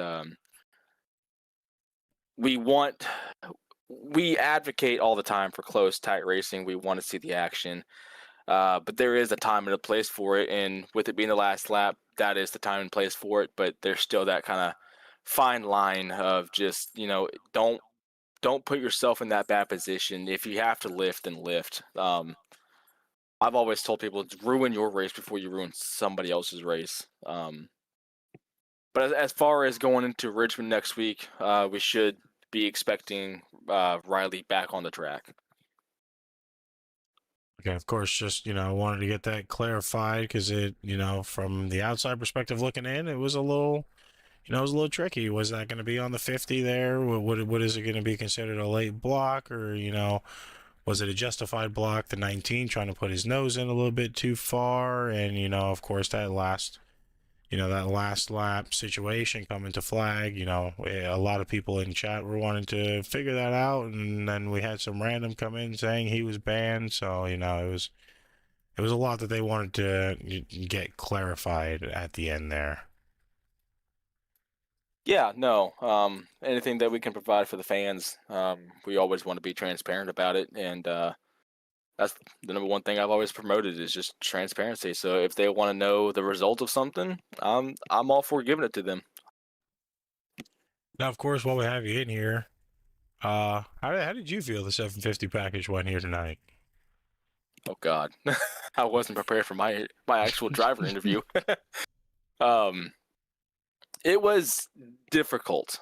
I don't think a lot of people grasped the concept of the cars are considerably faster. The speeds were higher than what we ran last year when we came here for the playoffs.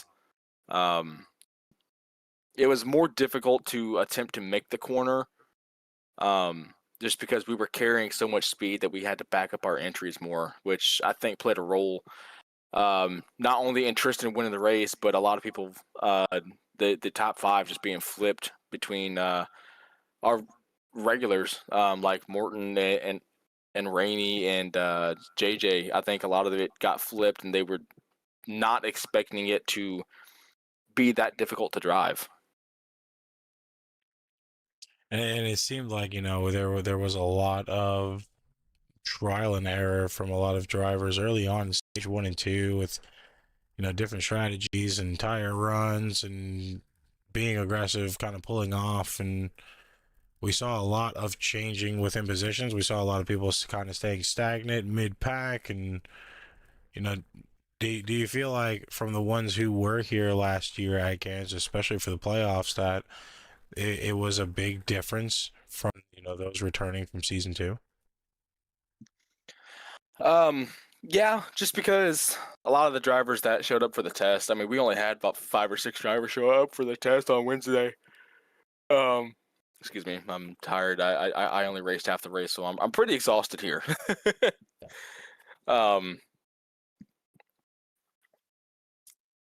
No, the drivers who were here last season, I think it threw them a curveball because we didn't have this ability to swap the packages last year. So we had about 5 or 6 drivers show up for the test, and the 5 or 6 drivers that did test ultimately didn't even finish inside of the top 5, which surprised me a lot. Actually, let me confirm that real quick. Yeah, the entire top 5 that finished here tonight did not show up for the test on Wednesday. So it proves the point that people are not getting the practice that they need, and it's I like this version of the package just because it shows who is actually putting in time in the car and trying to figure it out. Whereas last season it was more draft dependent, and you didn't have to rely on tire wear as much. You could create the bigger runs, or you could block with dirty air. You didn't have to actually block with your car. You could just dump the dirty air on them. And last season we didn't have that. I mean, I feel like it is going to be a hell of a run for the rest of the season now with this package enacted. Of course, a lot of tracks going to be different now. Texas, of course. Richmond, I mean, 3 tracks in a row where we'll be doing this package before we go back, to that 100% for Watkins Glen and Talladega. And do you think, taking that 10% away and then going back to it for Charlotte's going to make a big difference again? Not really, just because for the 2 weeks that we're not going to a mile and a half, it's not going to be that different. Talladega is always bad fast, and Watkins Glen is more of a technical track where you don't need that extra horsepower. Owen whooped our asses last season. And nobody had anything for him, just like tonight. JJ dominated, and then it was Tristan's race. Whereas last season it was my race, and it was also JJ's race. So they're very, very different tracks. Obviously, Charlotte is much different than Kansas. So I don't think it's going to play that big of a difference in drivability with the cars, just because of what kind of tracks they are. Talladega's, flat out. Watkins Glen is, like I said, technical. You got to shift, and you got to have more footwork than you will just being down on the power. And then Charlotte is technical with its turn 3 and 4. 1 and 2, you can hold it wide open on the top with the 100% horsepower. And then in 3 and 4 is where you really got to have more footwork. So I think Watkins Glen and Charlotte being separated by 1 race is good. Just because you can kind of put the footwork together, and I think it's going to play kind of hand in hand. Well, of course, just kind of wanted to get some insight on the 19's finish there, as it seemed a little controversial going to the end, but of course, it's just a little talk too, and he will be good going into next week. Hopefully, next week's a little bit cleaner than it was tonight as we go to Richmond. Yeah, we are very excited. We do plan to do some midweek testing with the 750 versus 550 package. I think we're also going to throw in like a 105% horsepower somewhere in there just to see what it feels like. And we will have a verdict midweek on what we're going to run next Saturday. All right, man. Well, definitely appreciate you jumping up here and, giving the people what they want, and, letting them know what's going on after the fact, as we practically never stop working here. Absolutely. All right, man. I'll catch you after this. All right, buddy. All right. Of course, that was your... I can't think of anything funny to say, so your big mustache on campus. Giving you the details, the 19 will not get a penalty. That will be a racing incident going to Riley Bennett. 50 will not have a penalty, is what it seems like, for his blocking events at the end there. And we officially have a 2-time winner on the season with 59 laps led here tonight. Of course, Pena finishing in first, Hoppy finishing in second, Owen Lax in third, with Davis in fourth, and Joshua Hahn rounding out your top 5. What a hell of a race tonight, I will say. It was Pretty crazy. Great racing out here tonight, partner. Lots of great action to see with tons of wrecks, and you know, that 750 is definitely going to be a challenge for these guys, as we found out tonight. So we'll love to see in the next coming weeks on how they deal with that. Of course, 12 cautions here tonight, 39 laps of pacing, 14 lead changes. And you know, it was an insane run. Of course, 91% humidity on the track, so that's where the drivers felt a little bit of that looseness from. But you know, all in all, pretty good race here for Kansas. Now, next week, on to Richmond, as we will not see Kansas back on the schedule until we touch the round of 8. Now, looking forward to the Virginia Lovers 300 next week, 175 laps, 50-50, stage 1 and 2, 75 for 3. In an evening race, where we bring back the 110% horsepower package. Now, the thing is, we've already seen 2 winners. We still have 5 different winners across the board. Will we get a new winner next week?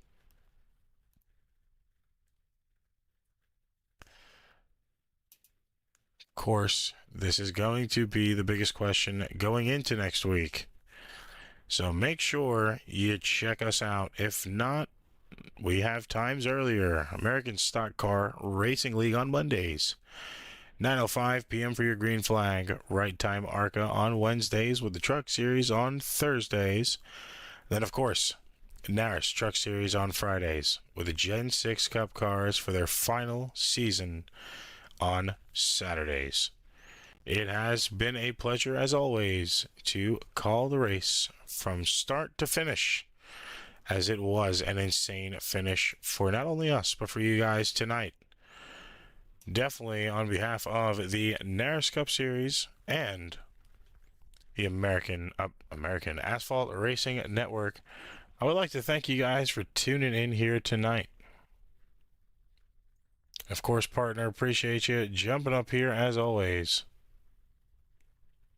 And thank you for having me, partner. It was a great race to watch, and hope that I can be back here for next week. We'll definitely be back here next week. Same time, different place. So until then, we're going to leave you with the white flag lap, where Tristan Pena had taken his second regular season win. We hope to catch y'all next week. Everybody have a good night and a good weekend.